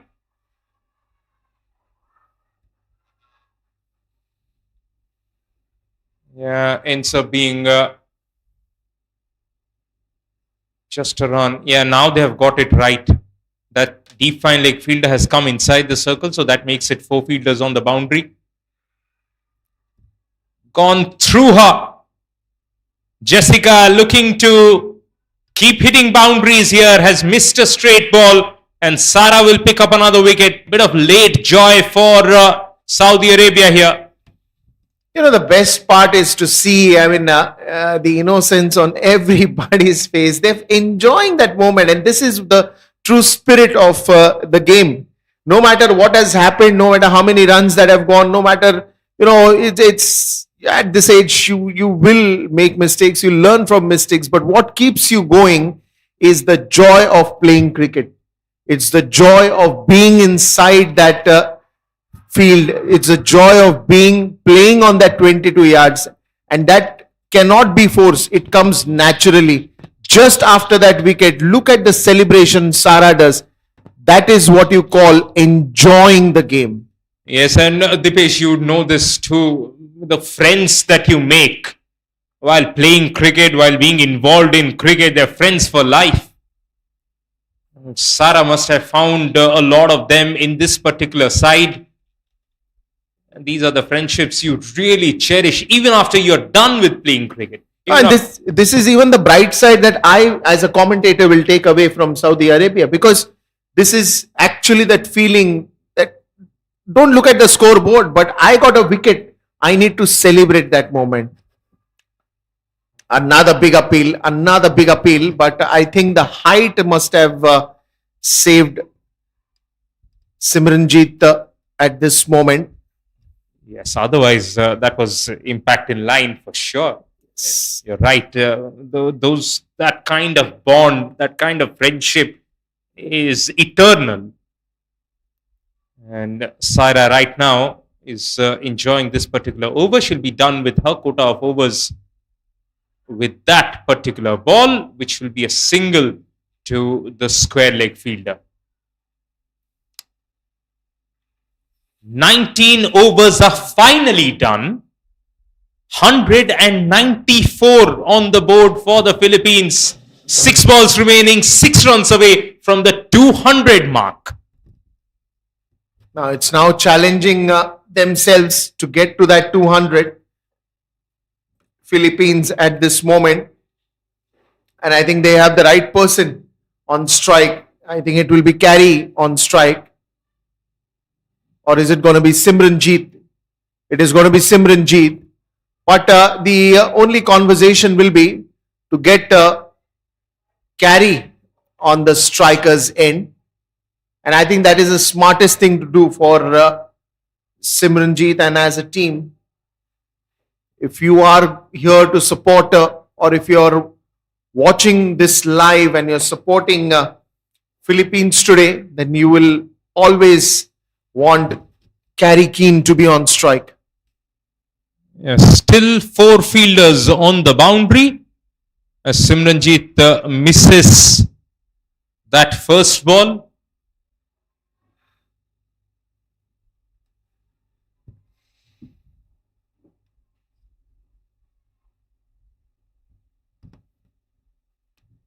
That's actually really good from Najwa, that first ball, just outside off, gets a dot ball. This time Simranjeet gets some bat onto that. It'll be another drop catch, but more importantly, they have crossed over. 195, now Carey Keane on strike. Noora was the fielder there, dropped that catch. But at this moment, what will be looked forward towards is will they get to the 200 mark? Philippines on a roll. There is a challenge. Oh! Went for that run. Yes, it was Simranjeet who pushed Carey Keane for that run. Could have denied that, to be honest, Dipesh. No, I think even before they could think that only Carey can do it, you never know that Simranjeet can also go for a boundary and hit the shot and get the team to the 200 mark. It's going to be a wide ball. Oh God, we've seen the longest of the innings here with all these scenarios that were happening. I think it has just extended that time quite a bit. But that's okay. Last 3 balls of this over.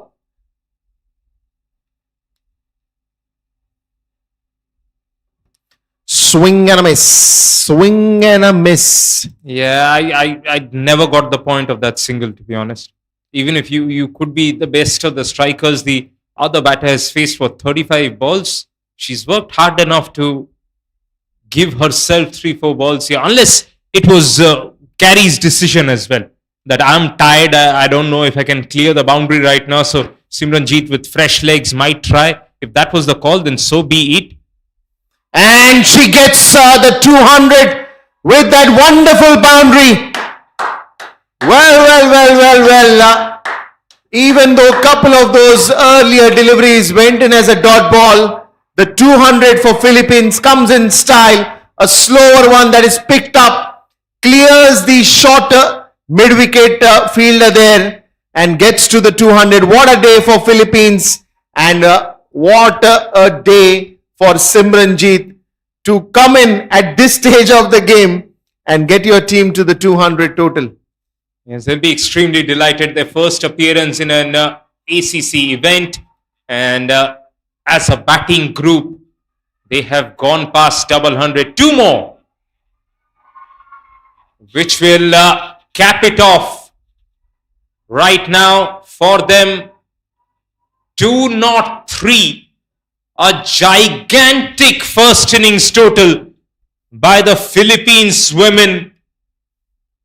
It was Valdez who began the onslaught, and Katie Donovan carried it forward, but it was basically Carey Keane with her 67 from 35 has now put Philippines in a massive first innings score there. 67 from 35 does Carey Keane, finishes off. A good contribution from Zoe Wong, who got 16 from 19. And not to forget extras, 25 of them, which really helped their cause. In terms of the bowling, it was Noor who picked up a couple of wickets. Laiba looked good with the ball in hand. But definitely, yeah, Mahanur, 3 overs, 3 for 35, the pick of the lot, 2 for 34 for Sara. And as I mentioned, Laiba Nasrullah, only 25 runs in her quota of 4 overs. That means, well, Saudi Arabia, they need 204 runs to get their first set of points on the board. We'll have a little break. We'll come back with the run chase.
Welcome back then. Excellent from the match officials, the on-field umpires to really shorten the mid-innings break, because that first innings was an iconic one and it extended well beyond the stipulated time. It was Philippines in their first ever ACC appearance. And they have already breached the double 100 mark. 203 is the monumental target for Saudi Arabia, and I'm pretty sure Philippines are not looking at that. They will be looking at picking up the wickets as soon as they can and really boost their net run rate after that first game. On the other hand, Saudi Arabia will be hoping that they can put up some form of fight and resistance, which was missing against UAE. It looks like it's the captain straight away taking the new ball. Yes, shot number 88, Katie Donovan, with her right arm medium pace, is already ready on her mark from the university end. The opening batters are just walking out. That is Michelle Wakas and Najwa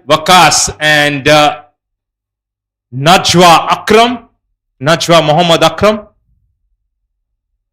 were the opening batters for Saudi Arabia. Sipping on his afternoon coffee is Dipesh Shule right next to me. Dipesh, plenty to do as far as Saudi Arabia is concerned, but we would love to see if Philippines bowling is as ruthless as their batting. Welcome back. Well, yes, thank you. A lot of work to be done. That goes without saying. But my point is, I think the batters of Saudi Arabia should just play to the moment, not go out there with the baggage that they have to score so many runs. No doubt that target will be there in the mind. It will always keep on playing back of the mind. But you just have to right now go with the flow. If you don't, and if you take that pressure of 200 figure in your mind, then there will be a chance of early breakthroughs that Philippines are always looking for, because it's more of now to do with the psychological state of your mind. Yes, interesting field placement straight away. There's a fielder right next to the non-striker on the other side. Shot mid-off. Here is Katie with a hint of movement from the surface. That looked like a pretty strong release. She's got some pace about her. Is Katie Donovan. No doubt plays county cricket in UK as well. So you expect her bowling skills to match with that, her batting skills. I think it's around 16 to 18 steps of good run-up that she comes on running. And with every movement that she's doing, she's adding that pace while she's running. And when that jump is happening, the release and the jump comes in the same time. And that's the reason that extra pace is easily coming from the seam. Look at that. Oh yes, that goes through the keeper with some pace. Dare I say, in the couple of days of cricket that I've seen here, Katie Donovan looks like the fastest.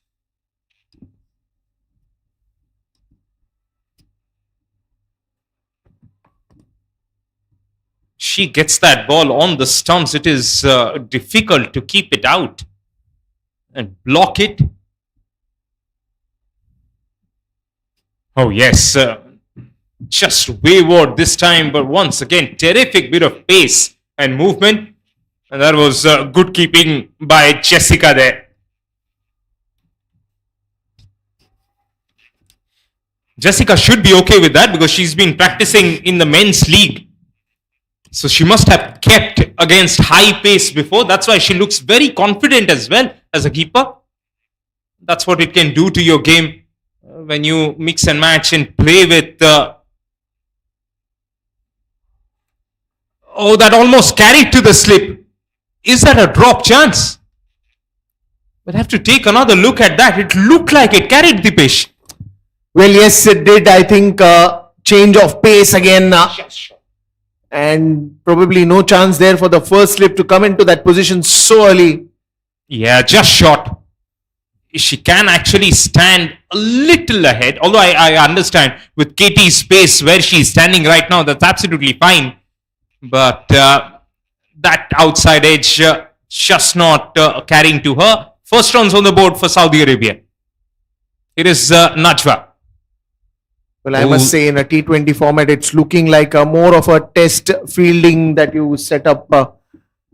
And this is going to be a wide ball. And the attempt is to just challenge herself in bowling more and more fast deliveries. But in that, the line and length should not be missed. Not the mistakes that you've seen from Saudi Arabia in the first innings. Right now, for both the batters, it is very important to understand and stay there for some time on the wicket.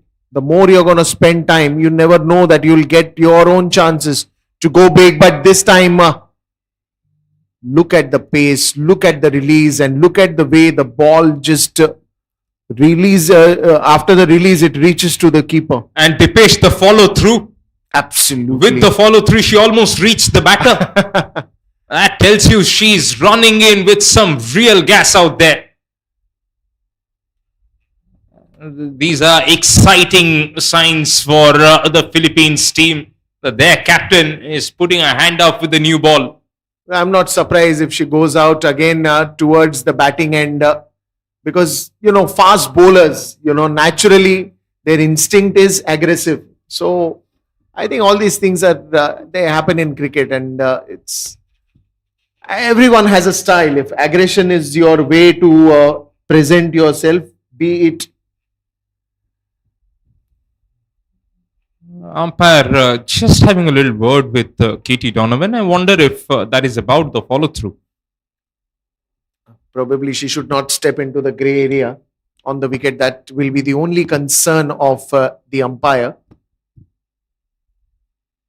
Lovely, lovely, a full length delivery again. Pace is always there, and what a start for Philippines by the captain.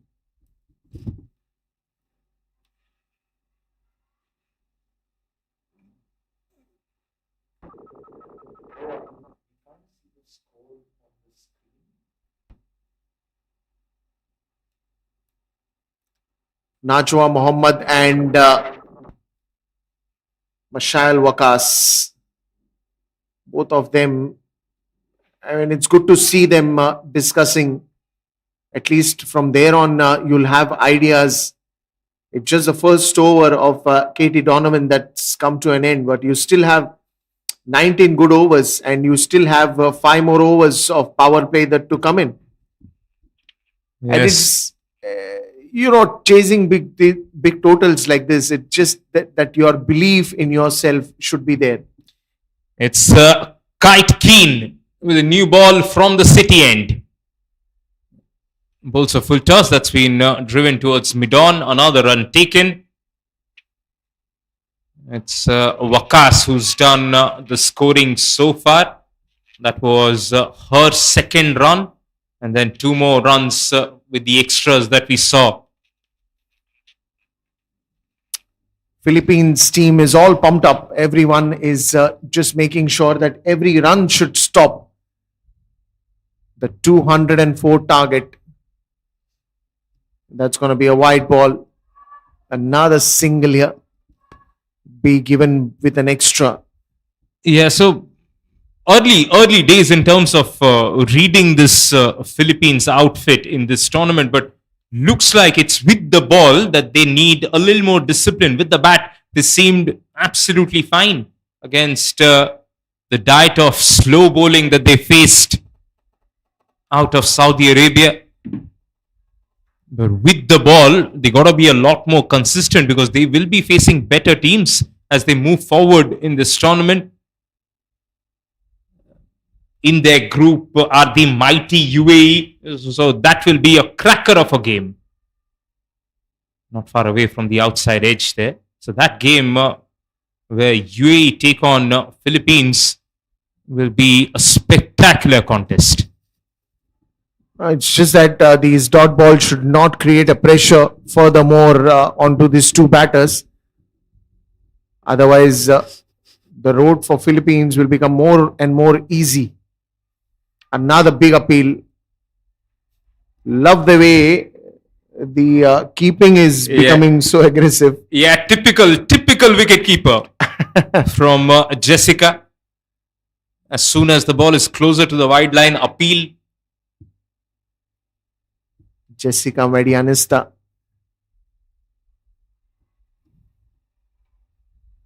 It's better from Kite Keen, bringing it back onto the stumps, and straight away it's a great captaincy from Donovan here. Straight away you can see a shortish mid wicket and a short cover just creeping in towards the batter. You will take all your chances. It's time for you to experiment. It's time for you to bring in new ideas to the table. And why not? You've got 204 to your belt. You can experiment these things. It opens up a new horizon altogether, you as a team, because then your mind starts thinking in 10, not just 10, but 20, 30 different ways. Yes, and it prepares you for similar situations in the future. When you have some cushion of runs, how can you attack and take 10 wickets? Hit in the air, just over that short midfielder. Good effort from the mid-on fielder to come around, keep it down to just one. Second over done. Saudi Arabia, they have started cautiously, 7 for no loss.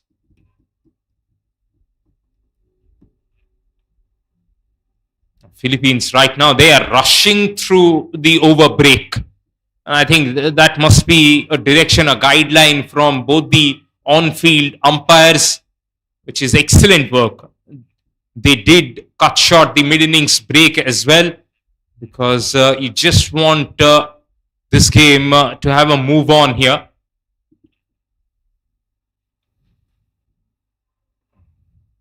Donovan once again from the university end. We saw pace, real pace in that first over. Follows that up with a Yorker. Somehow, just somehow, Najwa got her bat down. Fumble from the fine leg fielder. One more taken. Well, yes, it's an interesting pace by the captain, Katie Donovan, and probably setting the example for the other bowlers to hop in later. But first, you got to bring out your best, and that is exactly what is happening. Oh, lovely. Just a full package, when you see her coming, running, and that pace and the energy that she gathers while she's running, gathering that momentum. And just when that hand goes back and the jump comes in and the ball is released, from there to where it lands in the hands of the wicketkeeper, it is a complete proper package of a pace bowler. Yeah, she's bowling with great rhythm. Also, Dipesh, another thing that is aiding the pace is how quickly she does the back foot landing. As soon as the back foot lands, just before load up, the transfer of energy onto the front foot is in a split second, in a fraction of second. Oh, there is one more thing that is interesting, that she's using that non-striker's crease very well. You will see that not every time she is bowling closer to the stumps or away from the stumps or middle of the wicket, but she's utilizing that crease very well, and that to her comfort. Now look at that, a little bit of that movement while releasing the ball. This time it was not the seam that she was holding and then the release, but then the slower one comes in with a little roll. Yeah, a bit of a wobble ball, as they call it these days. These are the skills that they comes from experience, and when you play county cricket, no doubt you are going to be a pro in all this. Yes, was lucky enough to play some form of minor county cricket, and the wobble ball is big there. Beaten for pace once again. Right now, Waqas is facing a different level of bowling that she's used to. I was talking about the minor county experience that I've had because of the weather there and how overcast it stays. The ball stays new for a longer period of time, and so you can really experiment with that wobble seam. And even you have a look at Jessica, the preparation that is there as soon as Katie comes in running. So she's prepared for every ball that is going to come behind the stumps. Yes, she was kind enough to have a chat before the game and did mention that they've been practicing in the men's league. So she must have come across high pace. 3 overs done, 8 for no loss.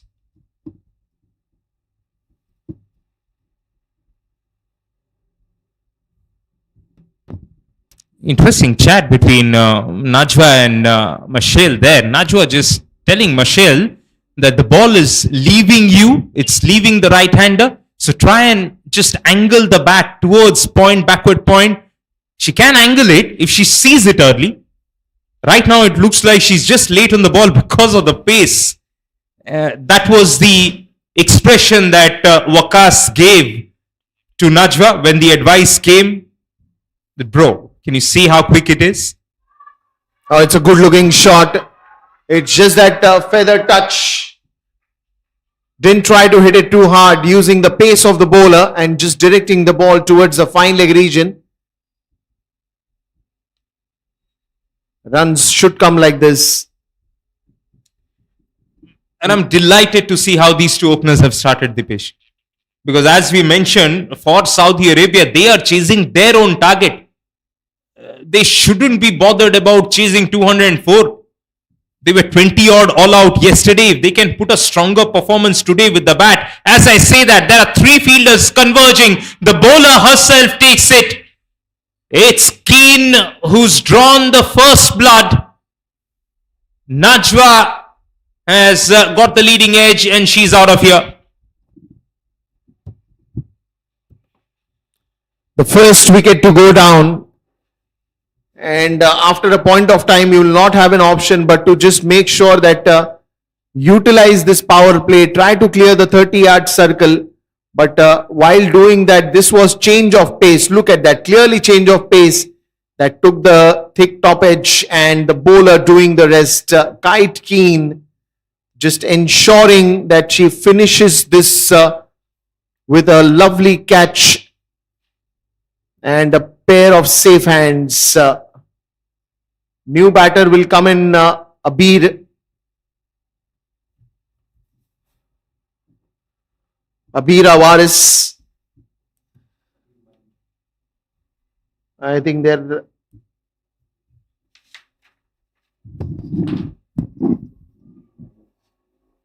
Abir Mariam walks in to join Michelle Waqas at this moment. But right now, the only discussion these two should have, that forget that we have lost an early wicket. Let's try to get runs from here and try to play to the merits of the ball. That should be the exact communication. Yes, and Dipesh, they'll have to ensure there is not another collapse here. That is what hurts the confidence of the team. If you keep having batting collapses every now and then, your batters are not facing enough time out there. And because they're not facing enough time out there, they're not learning on the job. Attempted short ball there, effort ball from Keen. Ends up being another dot ball. So even if they finish the power play with, say, just about 20 odd runs and they don't lose another wicket, I will take that as a win for Saudi Arabia. Late movement from Kite Keen once again. Even late movement from Kite Keen and late appeal also from from Jessica, sorry. Because she got hold of the ball and then she's like, let me take my chance. Absolutely, why not? She's pumped up about this whole experience. We mentioned wicket number 2. Yeah, straight to the fielder.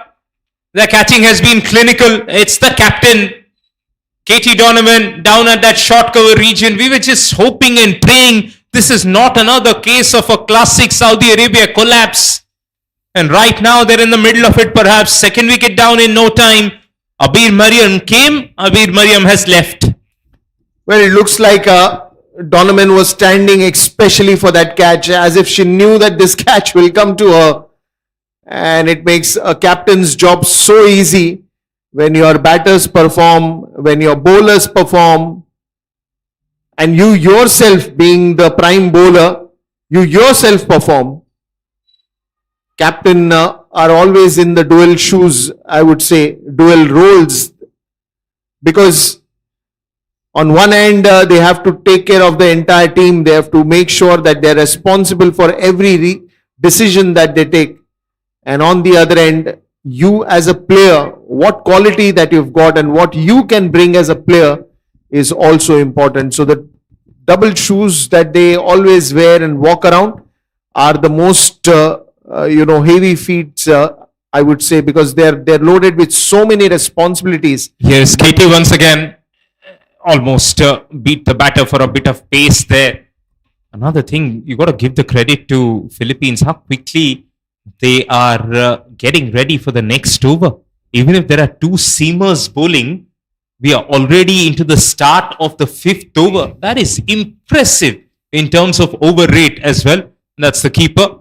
Jessica was a bit of a character, as we mentioned, follows the glove work of Mahendra Singh Dhoni, considers him as the best glovesman, and really loves the fast hands that MSD has got. Yeah, Dunhofer, real pace, the captain of Philippines. She's been reeling fire with this new ball. That is too quick for Ghazanfar, Nimra Ghazanfar, who will get out for naught. Well, it's a perfect yorker for any pace bowler, and it's a sight to watch for any pace bowler to take a wicket like this, destructing the timber, completely demolishing the three sticks, and a slower one that works. For a sight like this, the captain will be very, very, very happy. Katie Donovan leading from the front for her team. And one more wicket for Saudi Arabia. Here comes the debutant then. Mahinami, right-handed bat, who was slotted in this morning, got her first cap for Saudi Arabia.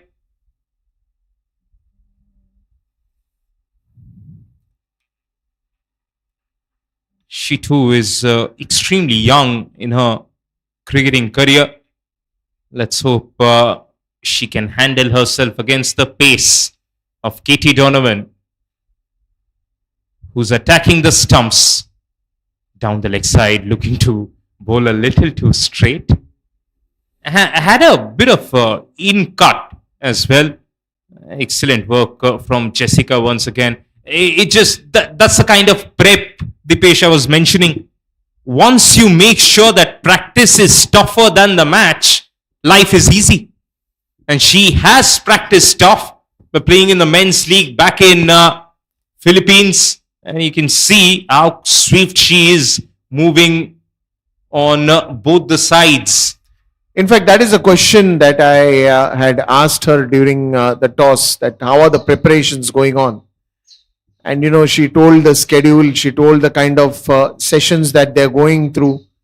And that is what is important, that you bring the same to the match day. Because, when you're in nets, when you're practicing, it's all there to just sharpen your skills and try to get better every day. But when you bring that to a match day, now this is not what you had ever predicted or ever expected. She herself is laughing for that, has a smile on her face. Yeah, that is a rare blip from what has been a pretty good spell. So will be a no ball now and a free hit.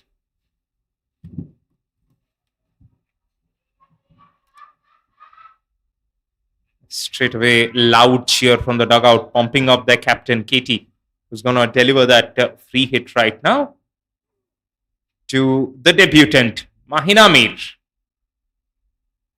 Yeah, looks pretty decent with that strike. Lovely square drive there. Wonderful That shot. that is a great addition here, Dipesh. Mahina Mir getting her first opportunity and looks like she can handle pace. Well, yes, wonderful shot there. Got the gap right in place. A slower one that is picked up nicely, opening the face of the bat and just guiding it towards the backward point region. Lovely shot there. Good boundary, good intent that is shown. Yes, the footwork seemed pretty good. She's got a balanced stance. I beg your pardon, that was Michelle Vakas who got that boundary, who's one of the prolific batters in the team. A Yorker to reply to that one immediately. Yeah, you can see the pace has come down ever so slightly. You can understand that. Third over on the trot in this heat. So she's not bowling exactly full tilt right now. But earlier in the over, she was running in real fast. Last ball of the penultimate over of the power play. The mid-on fielder up. No mid-off. Only a catching mid-off that she's kept all throughout this bowling spell. Vakas gets bat on ball and will get it to mid-on, not for a run. 5 overs are done. Saudi Arabia 18 for 3.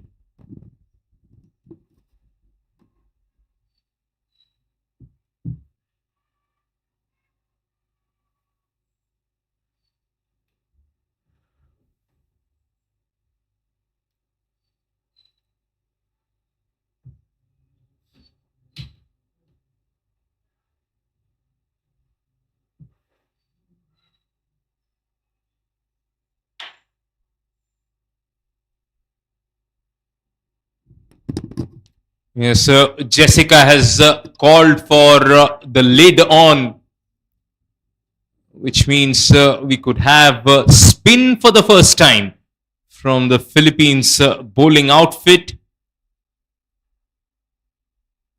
No, I think it's a medium pace that is going to continue, but since the wicket keeper is going to stand closer to that striker stump. Yeah, fair call. Fair call.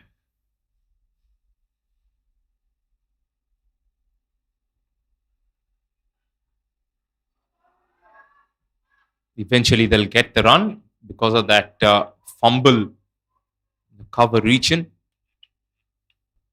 Yes, safety first, Dipesh. And good on her to pick that up and get the lid on. So often we see some freak injuries when you're in and around the bat. Terrific keeping once again. Fast hands from Jessica. That one went through the batter with a little bit of pace. It was full enough, but she was up to the mark.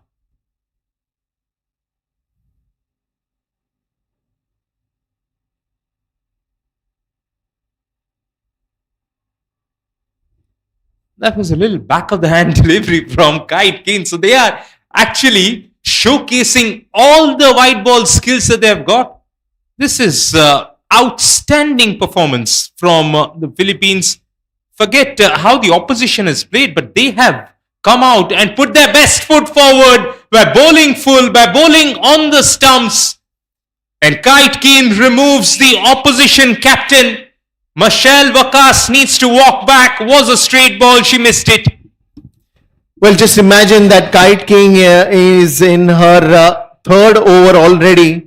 She's got 2 wickets and she is very, very, very happy about it. Well, the one that just keeps on going onto the stumps, missing that completely, and a wicket goes down. This time it's the captain who will be upset and will be back in the dugout. Let's look at the wicket once again. The foot movement, no foot movement at all. And I think the ball has its own plan to go on to that off stump and dislodge the bails. Wicket goes down, number 4 in just 19 runs here.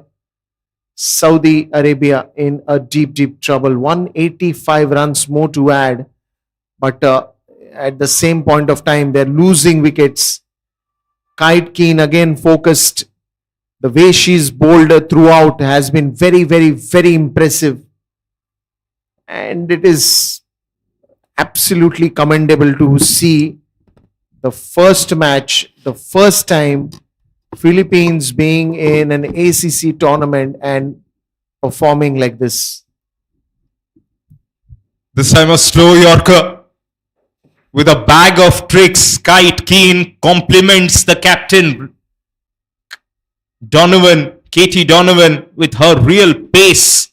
So this is an outstanding bowling partnership between Katie and Kite.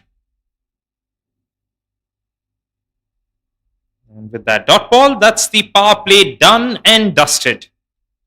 With some brilliant new ball skills and sharp on the field. 19 for 4, Saudi Arabia.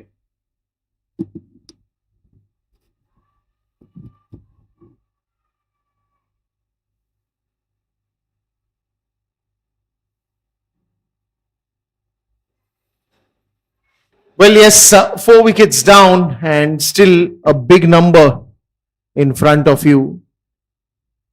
Spinners will be now adding some more glitters to this 22 yards. It has been a fantastic pitch for the spinners.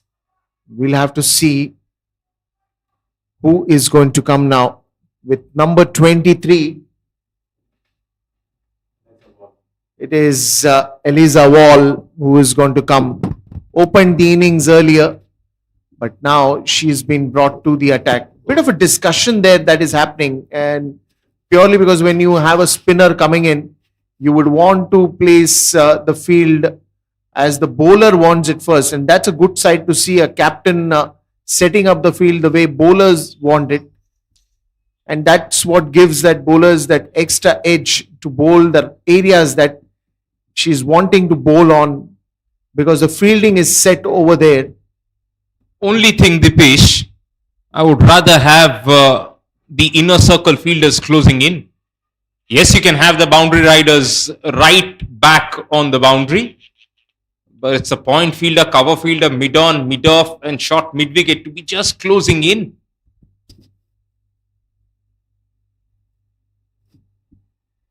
Because there is hardly any intent to score from Mahin Amir. She might look to just tap and run. And in trying to do so, we've seen a couple of close-in catches already. So that's the only thing perhaps you would want to add to Donovan's captaincy. Absolutely. Another single here.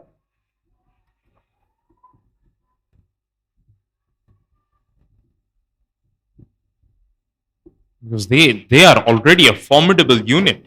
And if you can add a brand of captaincy that is aggressive, this will be the team to beat in the times to come.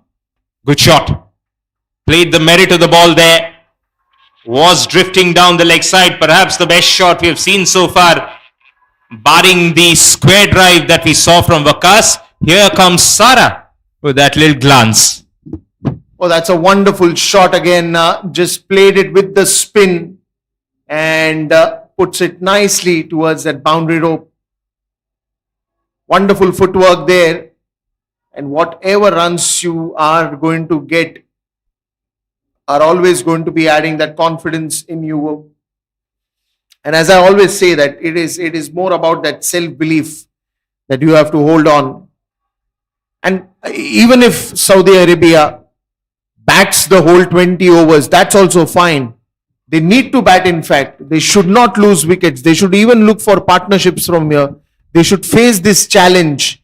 And once you are facing this particular challenge, play 20 overs that even you have not given up. Yeah, spot on there, Dipesh. Playing a match is actually quality practice, no matter what level, what opposition you're up against. 7 overs are done in quick fire time. A real contrast to what the first innings was, 24 for 4.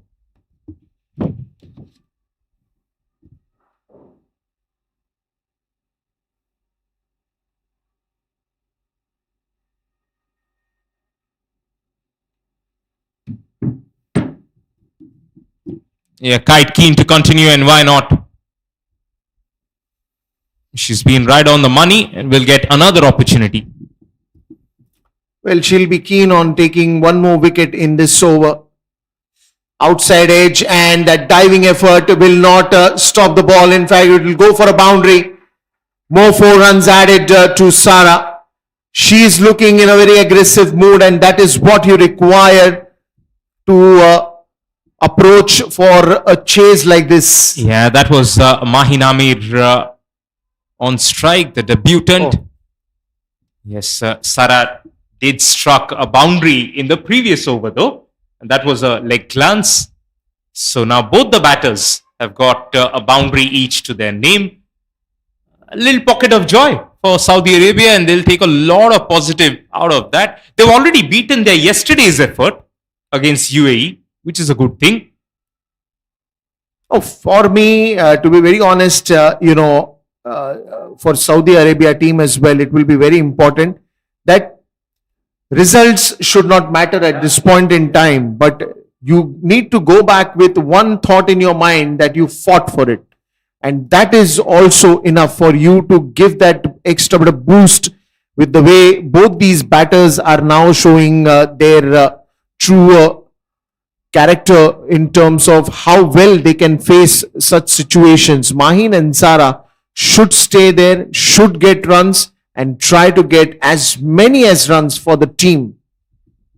And at the end of the day, Dipesh, that's what the fans want. Hit straight to that fielder, a run taken. That's all the fans ask for. Result, yes, important, but is secondary. Your process, your approach, your style, all of that is what brings the fans to the game. I mean, in fact, yesterday's match, if I have to talk about Hong Kong, China, and Bhutan, it was always said that, Hong Kong, China has been performing very well, and they are the strong team. And but the way Bhutan has fought yesterday, the match after probably the 18th over in the second innings when Mariam Bibi came out to bowl, she changed the whole phase of the game. But the kind of fight that Bhutan gave yesterday, it was commendable. And this is what now Saudi Arabia should also think. It doesn't matter, as you said and as you mentioned earlier, Baba, that don't try to think what the target is, but you score your target. And that is more important for Saudi Arabia right now. Yes, terrific point once again. Dipesh was really lucky to be in Bhutan last summer, as that free hit goes straight to the keeper. I was there for a men's international series, a quadrangular series. That was the first international series to be played in Bhutan as well, and was lucky enough to meet some of these women cricketers then. You got to see the passion that is involved in Bhutanese cricket is commendable indeed. Again, far away from the capital in Thimphu, they train a lot in Gelefu, which is in the valley. Thimphu is where the mountains are. 32 for 4. Even meeting their manager after yesterday's effort, yes, he was disappointed, but he was really proud of the way the girls fought and almost took that game away from the opposition. Absolutely. I was lucky enough to commentate for that particular game, and it showed that no game in cricket is lost till the last ball is bowled. If you keep fighting, if you are there with an intent to give your best, nothing can stop you. Yes, and what that does, that is such a great advertisement for cricket penetrating the deeper pockets of Asia. There's now continuous cricket being played in the monasteries back in Bhutan. That is a terrific sight. Well bowled here. Sara and Maheen. Similarly, back in the Philippines, where perhaps right now the facilities are not really top notch, up to the mark, but they're doing everything they can, taking help from local educational institutes. There's a local university there that has an indoor facility which these players use to train, to get ready. They've got only one proper ground so far, and you expect after performances like this, it's gonna really push the administrators, the managers to go ahead and give them more cricketing infrastructure so that the homegrown talent can really develop their skills. Well, of course, but right now it's Eliza Wall who's bowling some amazing line, putting that pressure back onto the batter, Sara. 33 for 4 there is just the 9th over that they are into. But so many things that we've seen till now. We've seen the pace, we've seen some good fielding, we've seen some good keeping. Again, appeal. What I like about Jessica is she's keeping everybody on the toes. As soon as it is hitting anywhere closer to the pads, there she is with the appeal. And you need this kind of energy from behind the stumps to reflect that on every ball, to keep you alert every time. Good defense there from Sara. She's not trying to take any kind of risk out here, but she's just trying to spend some more time. And with this partnership, all that it says, that it doesn't matter for them that what pressure is, and that is where they're saying that we can sustain the pressure. End of the over, and it's 9 overs gone. It's 33 for 4.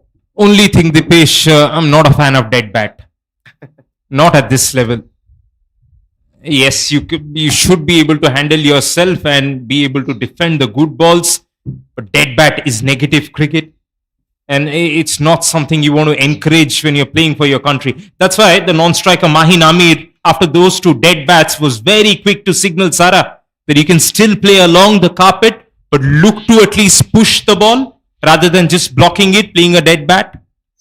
I mean, you have to be in the match, no doubt about that. But then again, probably Sara right now and at this moment do not want to play any kind of hasty shot that will cost one more wicket.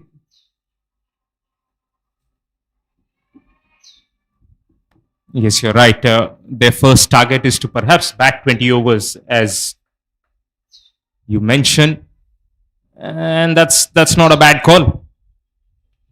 From where they were yesterday, they have clearly improved. New bowler in for the Philippines then.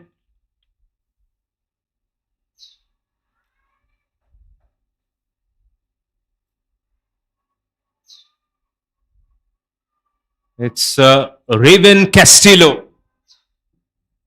She was one of the players to watch out for before this fixture started. She's eventually got her opportunity with the ball.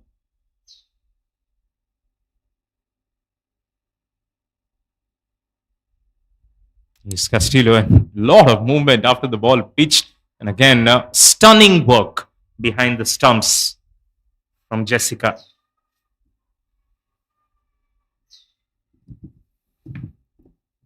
Yet another over, and almost to now to the mid of this innings. The 10th over in progress, and probably after this over we'll have a quick drinks break. But what a way that Philippines has got this first game of the ICC tournament, ACC tournament, and you get a 200. Wonderful, isn't it? Yes, although Mahin Amir hasn't been able to score a run of this over, but at least there is a little bit of intent to score, which is so good to see. I mean, and that's what you want the batters to have. It's a difficult balance right now because they are already struggling to just bat out 20 overs. So for us, expecting them to have high intent in terms of scoring is actually not too practical. But if you have that intent, you can just work on that and you'll get better at it. I love this move by the coaching staff to give Mahin Amir a debut here. She looks like a really good player to be sitting on the bench. So this is a fine move from the Saudi management. Again, that change of pace just surprises the batter. And right now, we're just looking for that one icebreaker from a long time now. Sara and Mahin are both looking for boundaries that they can get. They need that icebreaker at this point in time to release that little bit of growing pressure of dot balls, but it will still continue for one more ball. And now the last ball of this 10th over, probably after this it will be time for a quick drinks break. 35 for 4, and it's a long day for everybody, especially in the first innings as well. But it's good to see some fantastic performances that have come from both of them. In fact, I will not say that Saudi has not done too much, but they've shown that sportsman spirit and they're still fighting this battle. We'll be back after a short drinks break.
Welcome back.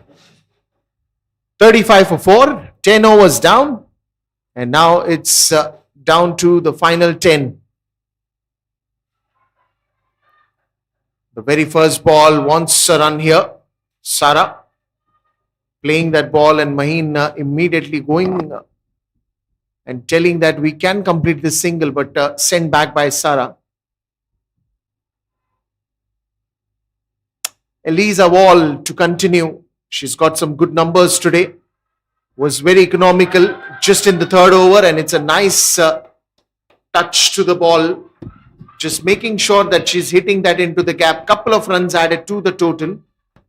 Yes, Dipesh, and that is impressive.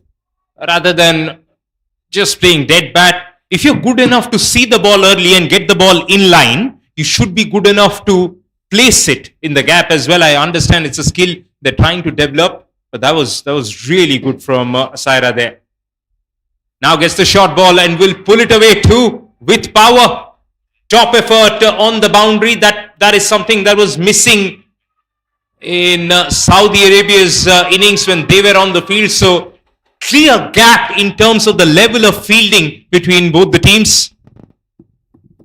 Well, absolutely. I think it's a great commitment on the field there. Saving 2 important runs for the team as well. And one more from Sara. She just looks to perfect it every time she plays this shot. And it's good to see Yes, couple of them adding back to back. and loud cheer from the Saudi dugout, and that is so good to see for a team that was down, done and dusted yesterday, humbled within 5 balls in an innings. For them to come out today, be at 41 for 4 after 10.4, that is a win for them. Through the gap, more runs. And it's a boundary now for Saira then. What an over this has turned out to them. And look at the joy that has brought to that dugout. What a wonderful timing on it. Again, didn't try to hit it too hard. Didn't try to muscle that one. But just that good timing that comes into the play. The footwork even makes it look more better. Look at that. Little bit of foot movement and that timing. Fantastic shot that is. Now gets a full toss, is in a great position to pull that one away towards deep fine leg as well. Remarkable piece of batting, which has actually put the pressure now on Wall all throughout this over, because the intent is there to score. The bowling has gotten touch wayward. Dare I say, for the first time in close to 3 hours, Saudi Arabia have come neck to neck to Philippines, and that is a big deal for them. Well, absolutely. The joy that they were sharing while they were bowling, and especially Sara, when even she was picking up a wicket, and the joy and the celebrations and the energy that she brings to this Saudi Arabia side is magnificent. And that is what she's sharing joys now with getting boundaries, getting runs into the gap, getting singles, doubles in place. And you said it right, Baba, when you have faced such a tough time yesterday, and in an over when you're done and dusted, with that thought to go back, to work hard again, and to come back and show what you got and what you should expect them from future is clearly visible. The sportsman spirit that keeps them alive, that keeps that energy and the positive vibes in the team is remarkable. And it started before even the ball was bowled. The 2 changes that they made, they got Afzan Khan and Mahin Amir as 2 right-handed batters in the team. So you can straight away see the dugout, the management, the coaches, the managers, they're constantly looking to improve, which is all you can ask for now. Every run being cheered right now from that Saudi Arabia dugout. And these are the moments you live for. Dipesh, you and I will perhaps go back from this game forgetting the result, but we won't forget the intent. First, what we saw from Philippines, and now the fight that we are seeing from Saudi Arabia. Well, I don't know about the match, but the behavior on the field has surely won hearts, and not just on the field but online. And all the viewers who are watching this Saudi Arabia surely have won hearts today, and that is the charismatic thing about them. The intent, again and again we could come back and talk about intent a lot, but that is what is the metal that you require. Oh, that's lovely. And Jessica makes it look so simple behind the stumps that sometimes it looks like she's all geared and all ready for whatever comes to her. Wonderful keeper that she is, wonderful talent that she is. Sara and Maheen still fighting this out, and look at that. The ball was almost going to that wideish region, but still that anticipation behind the stumps from Jessica is commendable. Yes, Dipesh, now the current partnership 29 from 38, which is what has brought so much joy to that Saudi dugout. Last ball was drifted away from that wide marker. And with that, it's 50 up for Saudi Arabia women. Remarkable that they were really in the trenches yesterday, and for them to come out now and score 50 inside 12 overs, that tells you about resilience, that tells you about a comeback that they have made. Well, that will be bat and pad for sure. Raven Castillo going for that big appeal, and that's the end of the over. But good part to see that 50 figure for Saudi Arabia.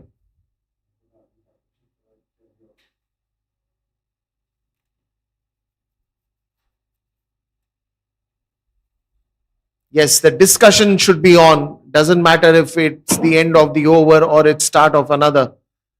You need to discuss more plans to get to a decent total. Winning, losing is a part of the game, but when you put that effort, you don't have any regrets or anything to be sad about. Keep your heads high, because the hard work can be seen, can be applauded, and will be appreciated. Now again, there is a bit of a discussion that is happening with captain and the bowler, and that is where the umpire comes in, probably tells that, look at the time, watch out for time. I don't think that Philippines have spent any extra time till now, but just to be on the safer side, umpire's job is to remind the players that you got to hurry up. It starts off with a white ball. Probably, I think the run up that she's trying to take again. The earlier one, she did miss it. Carrie Keane is the bowler.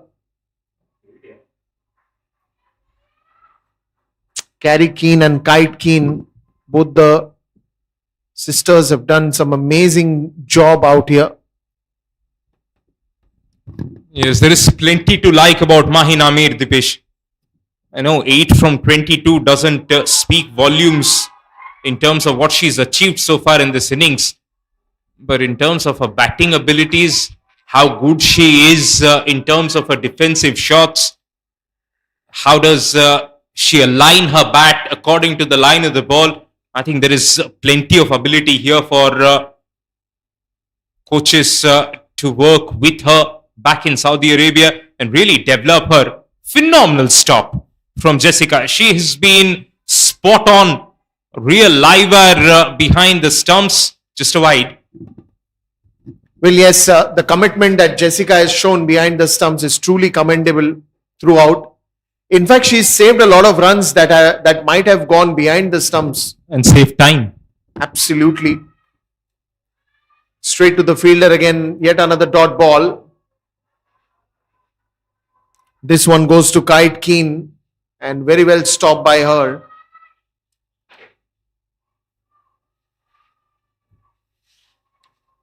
The Philippines dugout is still cheering every ball that goes for a dot ball or is saved by any of the player.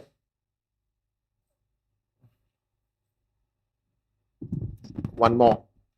Just as a neutral spectator, if you take the scoreboard away and watch this game for the last 20 minutes or so, you won't be able to point out which team had an upper hand before this game began. That's true. And that's the beauty of this contest. Well, rightly said there. And that's going to be yet another wide ball. So, Carrie Keane is on a wide spree, we would say. Too many wides that we've seen in this 3 deliveries that she's bowled.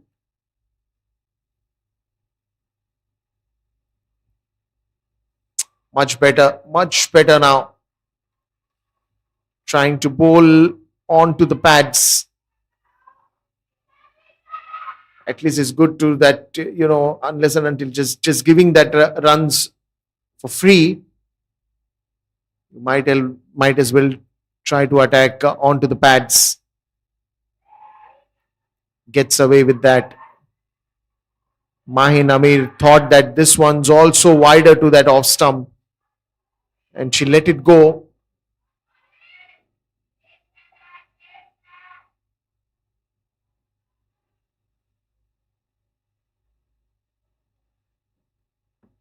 Last ball of this over, straight to the bowler, and completes that over finally.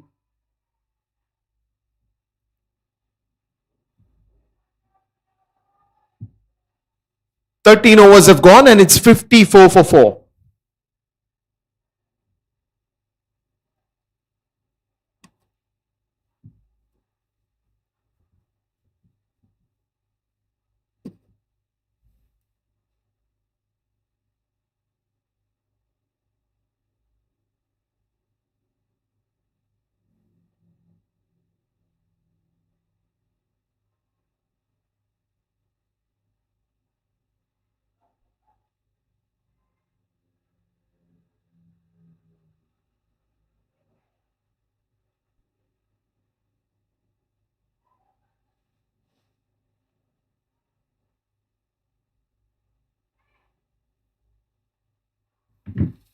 Well, now then, start of yet another over here.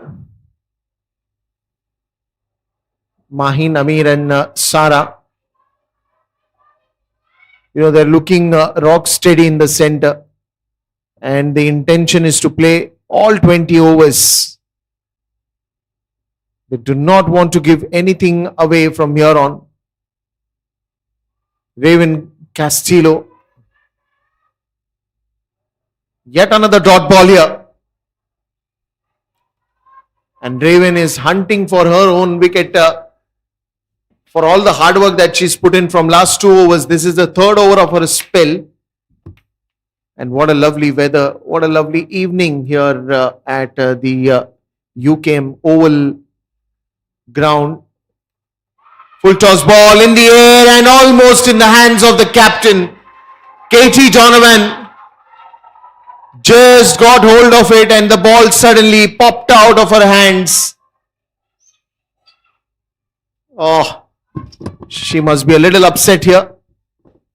Yes, what that does brilliantly for this partnership that can stretch along. Normally, as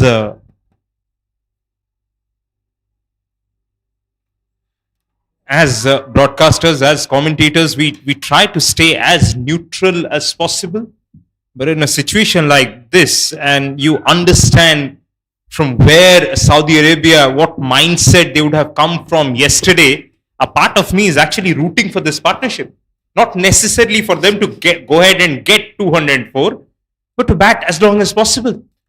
It's always good to appreciate good things that are happening in front of you. Because I'm already happy for the Philippines. They have arrived at the big stage. They've scored more than 200 runs. They have actually done the job. And they will be sleeping really well tonight.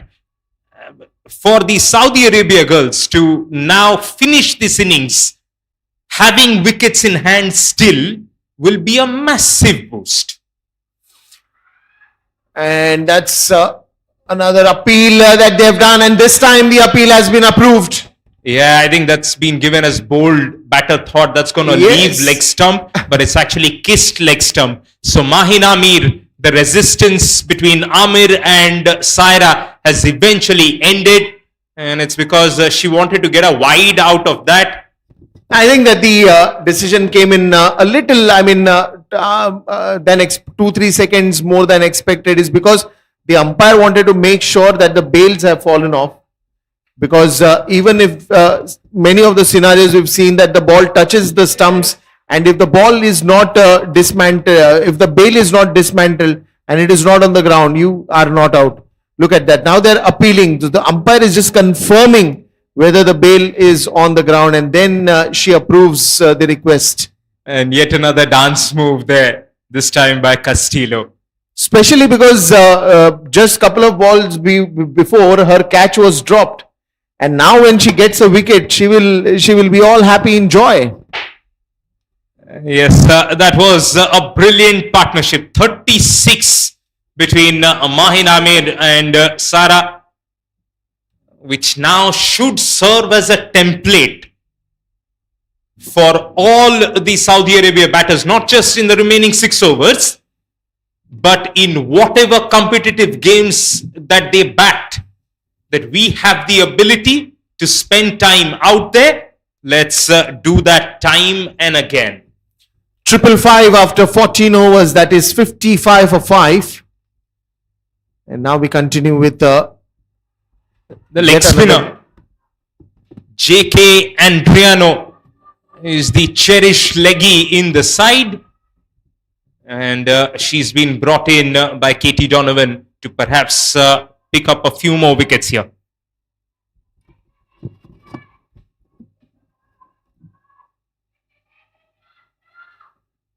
So JK Adriano comes to play the first over of her spell.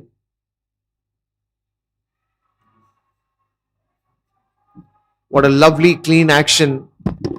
Yes, that was the last wicket, and then the dance move from Castillo. And then her teammates joined her as well. Oh, spun sharp, but from way outside the marker. That'll be a wide. Even that was almost collected cleanly by Jessica. It tells you how quickly she's moved to her left, to her right.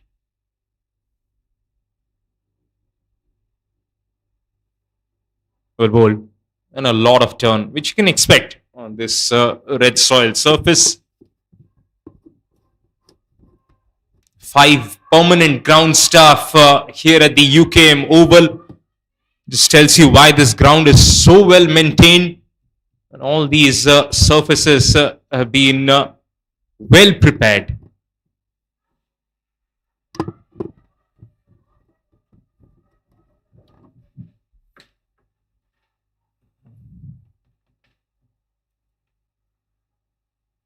Oh, that's quite a flight given on that ball, and it's also played nicely for a single here from Afsan Khan. And the real booster for Saudi Arabia will be to play all the 20 overs. 58 for 5. It shows the battle, it shows what they've got. And that's another good looking shot, but this time straight in the hands of the fielder there. Also brings the 15th over to an end with 58 runs on the scoreboard for the loss of 5 wickets.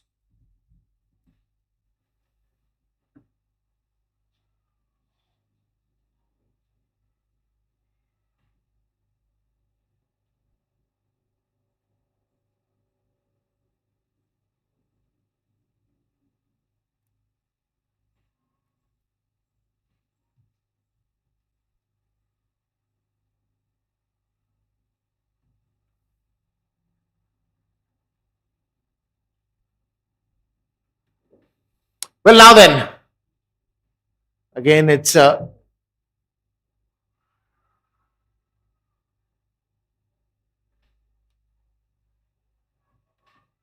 Raven Castillo, who's come out after that wicket in the previous over that she got and the celebration that followed. It's more of now these bowlers to come in enjoy their spells, complete their spells, and this would be the last over of Ravens' spell. Going to be a white ball. Yes, just unable to control that movement. It's still moving though, because of how conditions have changed in the last 5-10 minutes or so. It's gone overcast once again. That constant afternoon breeze, which is a feature on this ground, is just helping Castillo in terms of a late movement. Afsan hits that one straight to the leggy and will be sent back by Sara. We have seen that from her. She knows she's not the quickest between the stumps. That's why it doesn't really take risky singles. That's good call. Well, yes, why to hurry right now? The intent is very clear that keep your wickets, play all 20 overs, doesn't matter what score you get to, but show that you fought back well, and that is always going to be appreciated, because the fight is more important, the effort is more important. Philippines, no doubt, for them it will be a dream opening in this tournament. But more than that, it is the brand of cricket that we've seen from both the teams that just makes every viewer also happy to see good quality cricket getting played in this tournament. Didn't try to hit it on the leg side, but that top edge just went off towards the deep third region, gets in single again. Yes, and the more we talk about the attitude, the character that's been shown, that is also a testimony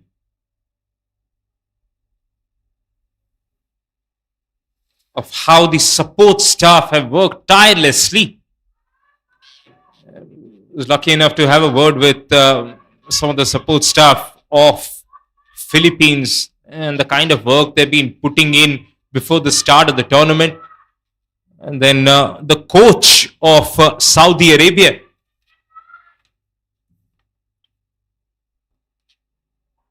We'll come to that for the last ball. Castillo finds a dot ball. 16 done, 60 for 5. Yes, Shorab K, the coach of Saudi Arabia, who played for the senior men's team as well. He was the first Saudi Arabian batter to score 100, score a T20 100. That came against Malaysia in Malaysia. So fond memories for him as he's come out here to coach the senior women's team. Must be really proud. There he is, just to the next of the manager there. And you can see a little bit of smile and positive energy in that dugout. And that is so good to see, Dipesh. Well, absolutely. I mean, no doubts about that. Even on a tough road, when you keep going, that is where your confidence builds. Yet another single here. That will bring in Sara.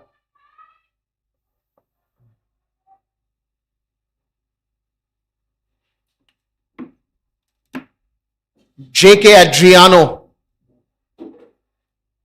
Bit of a changes happening into the field.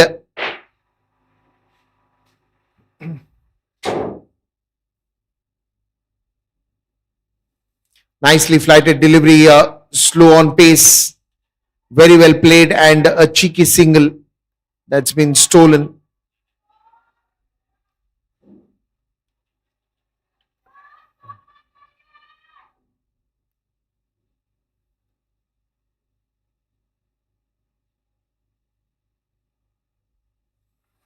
This time going across the line, big appeal. But it could be only an interesting appeal. J.K. Adriano back in the bowling area. Another flighted delivery, full toss, but smashes that nicely towards the short square leg. A fielder is placed already. Fielding has been top notch from Philippines, no doubts about that. The diving effort, the jumping effort, wherever you can get to save runs, they have not looked back anywhere. And this time, JK Adriano just looks at the umpire and smiles, and the celebrations make it more special. Afshan Khan, no, I think it's Sara who's on strike. Afshan was at the non-strikers end. Look at that, a nicely flighted delivery, trying to play across the line, caught right in front of the stumps, and then the celebration starts for JK Adriano. A good cameo of 19 runs of the 30 balls she's faced. That will now bring in a Shmal. The joy, the simple joys of life.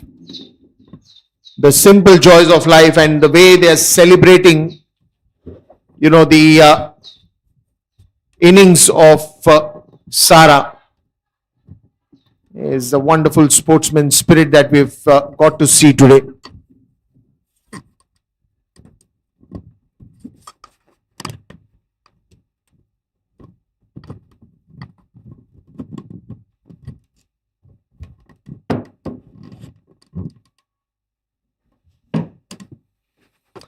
Wicket has gone down and a new batter has walked in. 6 wickets down and it's 17th over that is in progress. Last ball. Will she get away with that? No, no, no, no. You can't escape that one.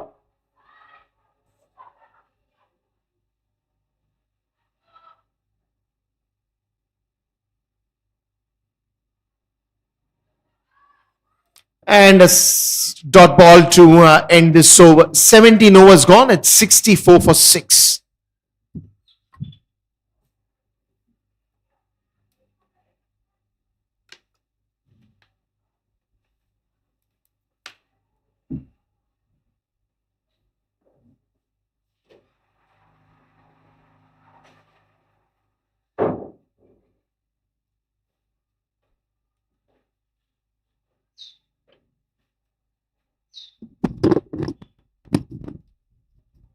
Start of the 18th over. The result has been ominous all throughout this game. But the spirit that we have seen from both the teams, that has kept us glued to our seats here.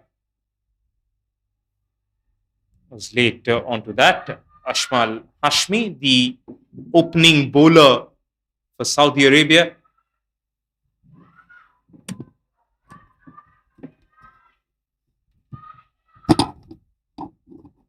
Eliza Wall. Now it looks like the captain wants everybody to finish their spells. I think just now we saw JK Adriano getting done with her spell. I think it was Kite Keen must have finished this one, and now it is Eliza Wall. Shot of the lane, in the air, will that be caught? JK Adriano makes no mistake. What a lovely catch, and everybody just clinging on to her for that wonderful effort that she's shown in the field. Yes, anticipated it really well, Dipesh. Wasn't hit with any power whatsoever by Hashmi. So Adriano had to really go fully forward to get to that. Kept her eyes on the ball, diving full length. Top effort from the leggy. And no doubt they're delighted. Philippines in their first major ACC event here. Really making the entire of Asia take notice with the way they have put an effort, first with the bat, now with the ball and the field. Rightly said there, Baba.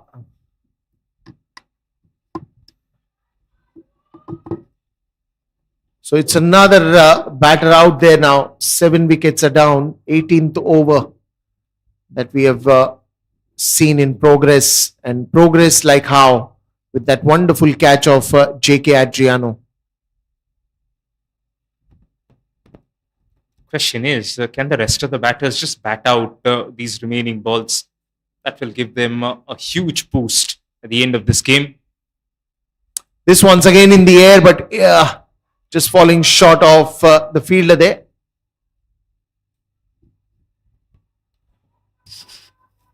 I think more than the rest of the batters playing that one, it will be.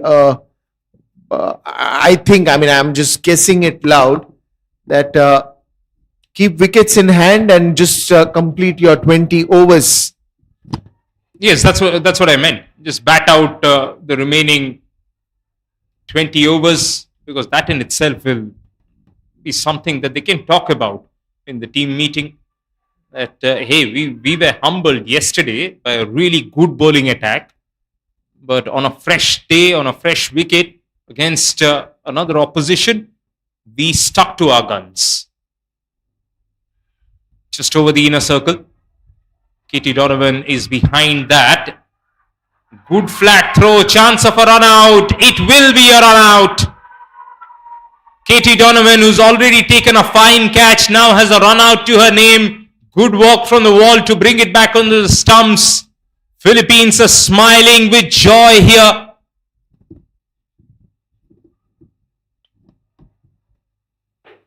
Well, it's the running between the wickets. Could have been a little quick. She was struggling there to reach to the non-striker's end.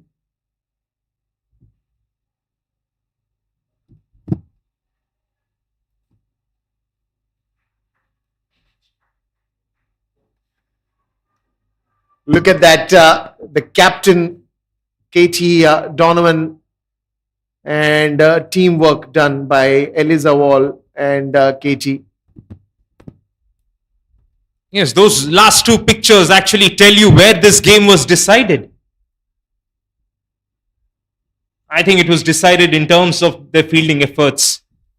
We saw a little clip of Saudi fielders chasing the ball onto the boundary. A high contrast to the effort that we saw from Donovan here. Spirited chase and then a flat throw. Everything has worked right for Philippines today.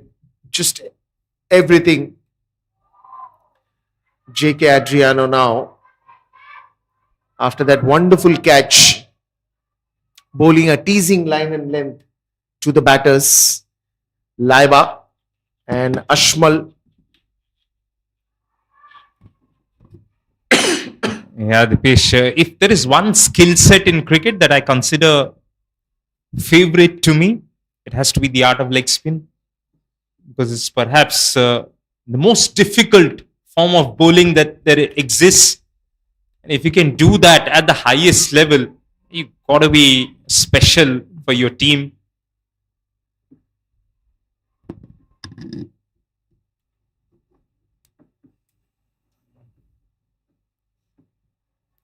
Well, it's just now to save the wicket. The intent is not to get runs. The intent is not to hit anywhere in the gaps. But it's just face the ball that is coming on to you. Do not lose in wicket. Sometime back, you mentioned there is a test match feel to it. Now I was just going to say that. Now Laiba is playing for stumps here, which is fine. I've got nothing against Laiba, nothing against Saudi Arabia, because they've come a long way from yesterday. So for today, for them to bat through is actually a big deal. Keeper does everything right, but there was no connection onto that. 19 overs are done. We are 1 over away from stumps. Can the Saudi batters stay out there and finish unbeaten? Looks like they'll face the toughest challenge. It will be Katie Donovan to bowl the last over of the match. Oh, right. Tailenders facing high pace. That is tricky. That is perhaps the toughest challenge for them. If they get past this, Dipesh, You really need to take your hat off to them. I think this last over is going to be an interesting contest to watch because Philippines will want to finish this in a clean slate and a complete slate by taking all 10 wickets. And on the other hand, it will be Saudi Arabia who would want to save wickets here. Look at that. The intent is clear that all 6 deliveries that are going to come to Laiba, or probably if there is a single taken, Ashmal will come. Ashmal is right now on the strike, and if there is a single that is taken, Laiba will come. But whoever comes will have to face a Yorker because only Yorkers are going to be bowled right now by Katie Donovan. Look at that. Look at that full length and going in for that Yorker. This time onto the leg side. That's why it's a wide. But it will be no surprises. No bouncers, nothing. But a full length deliveries. Yorkers to come at you. Because even Philippines have worked hard to get those 204 as a target. So now they would also want to get those 2 wickets that are pending. But will Saudi Arabia try to stop that one? Half-hearted appeal. Oh no! It initially looked like it was a half-hearted appeal, but there were some who continued with that appeal and finally it is approved. The wicket number 9 goes down. So this over becomes more interesting now with the remaining deliveries that are there. Will they get the 10th wicket as well? Yes, the umpire just took a little bit of time to think about that and must have thought that there was perhaps enough on the ball to go on and hit the stumps. Yes, I think that's a good call. Hits the back pad and that must have clipped some part of the leg stump. You're right, Dipesh. 4 balls to go. 1 wicket to really save for Saudi Arabia. What a performance this has been from the captain of Philippines as well. With the bat, looked prolific, got 37. Now with the ball, has already had a couple of wickets. You're right. It's only heading one way. To the toes. Katie Donovan aiming for the toes here. Even cameraman behind the wicket keeper is just trying to grab a perfect picture. Lovely bounce. That sudden bounce, wide ball. That means 4 balls are still remaining. The match is still not over. It is nil not over. The contest is, will they be able to get the 10th wicket and all out Saudi Arabia, or is it going to be Saudi Arabia that finishes off with 9 wickets? What is it going to be?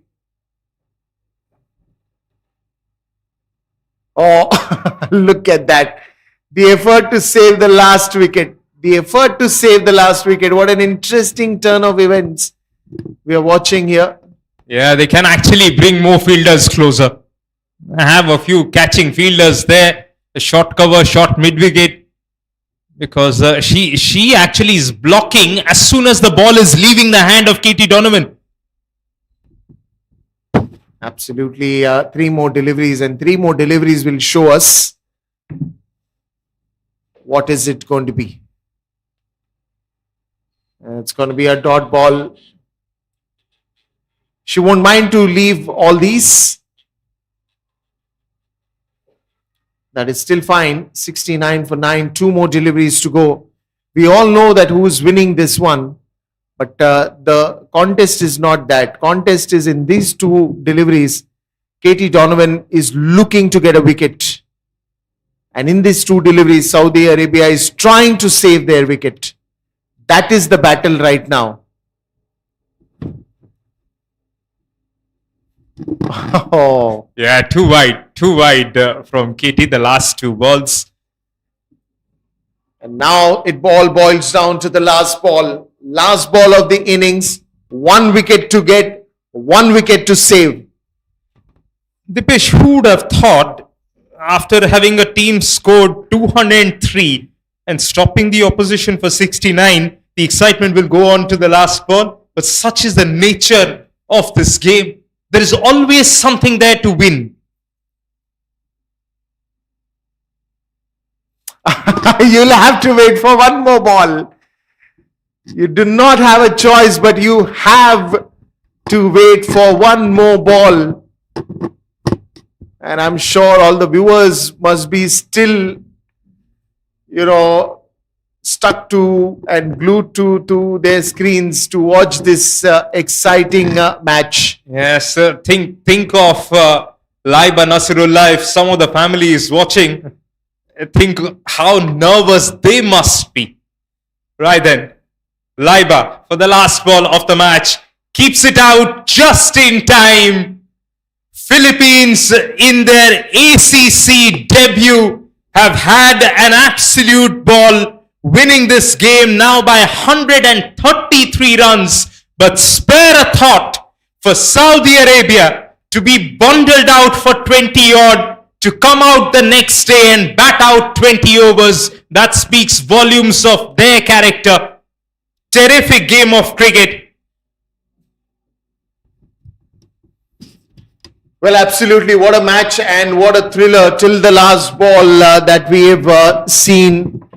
It is just too commendable about the performances that we've seen from both the teams, be it Philippines and be it Saudi Arabia. On one side, it was to prove that they are no less, which Saudi Arabia team did, and on the other hand, how to make a grand debut, or how to enter into a tournament in a grand way, especially an ACC tournament, is what Philippines have showed. There they lead with Katie Donovan leading the team out there.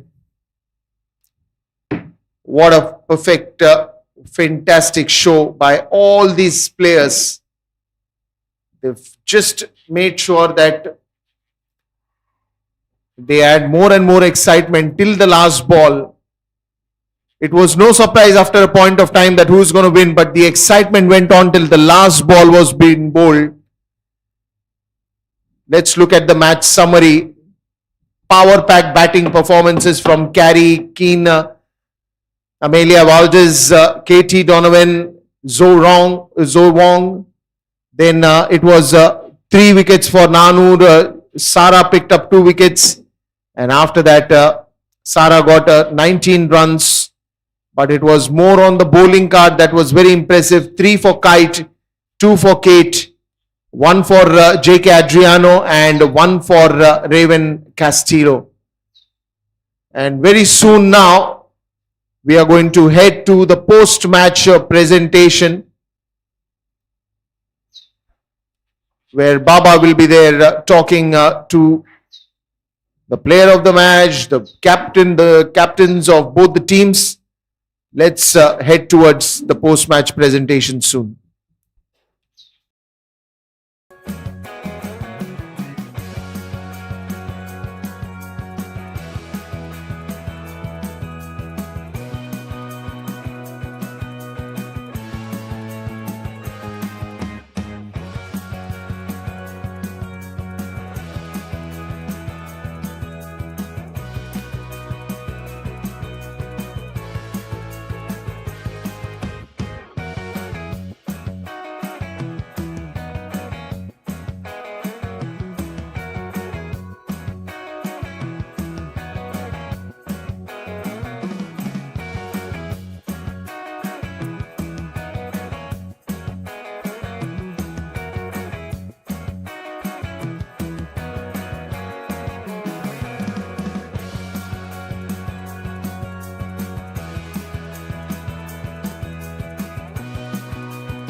Yes, a brilliant game of cricket. Firstly, for Philippines to be here for their first ACC event and to announce their arrival by posting a gigantic, monumental 203 runs on the board and then winning this game by 133 runs. But spare a thought for Saudi Arabia, who were humbled yesterday, 20 odd all out. But for them to come out today, fight, bat for 20 overs speaks volumes about their character. So wonderful approach from both the teams, of course.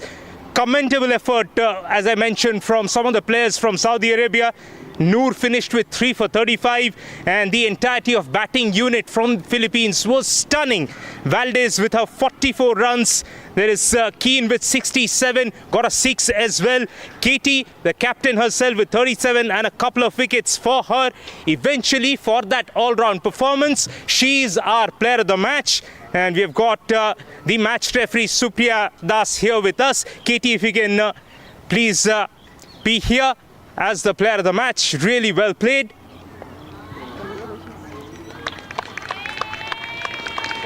Thank you so much, Supriya ma'am.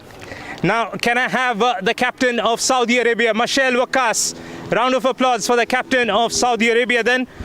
Mashal, I understand it's a tough result, but so many positives to get out of that. In that run chase, when everything looked down and out, that 36-run partnership between Saira and Maheen there is a template for all the batters, how you should go out there and build a partnership. Exactly. We're proud of them. They played very well. The top order collapsed early on, but the way they carried their innings, we are very happy with them. A bad day yet again. We couldn't finish the match, but hopefully we'll do better next games. You must be really proud of the way the girls have shown a fight. Hard luck today. Good luck for the next one. Thank you. Right then, and now our player of the match and captain of Philippines, Katie Donovan.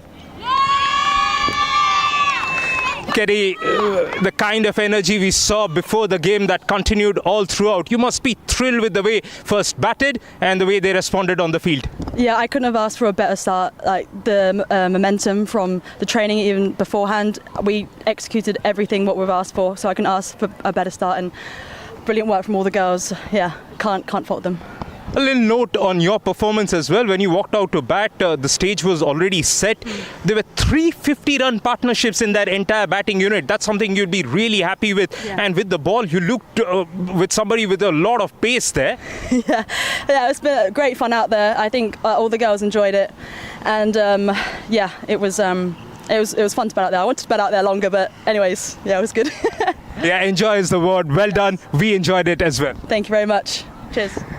That was Katie Donovan, and that's the way we end this particular game, with Philippines arriving here at the ACC event with a bang. That's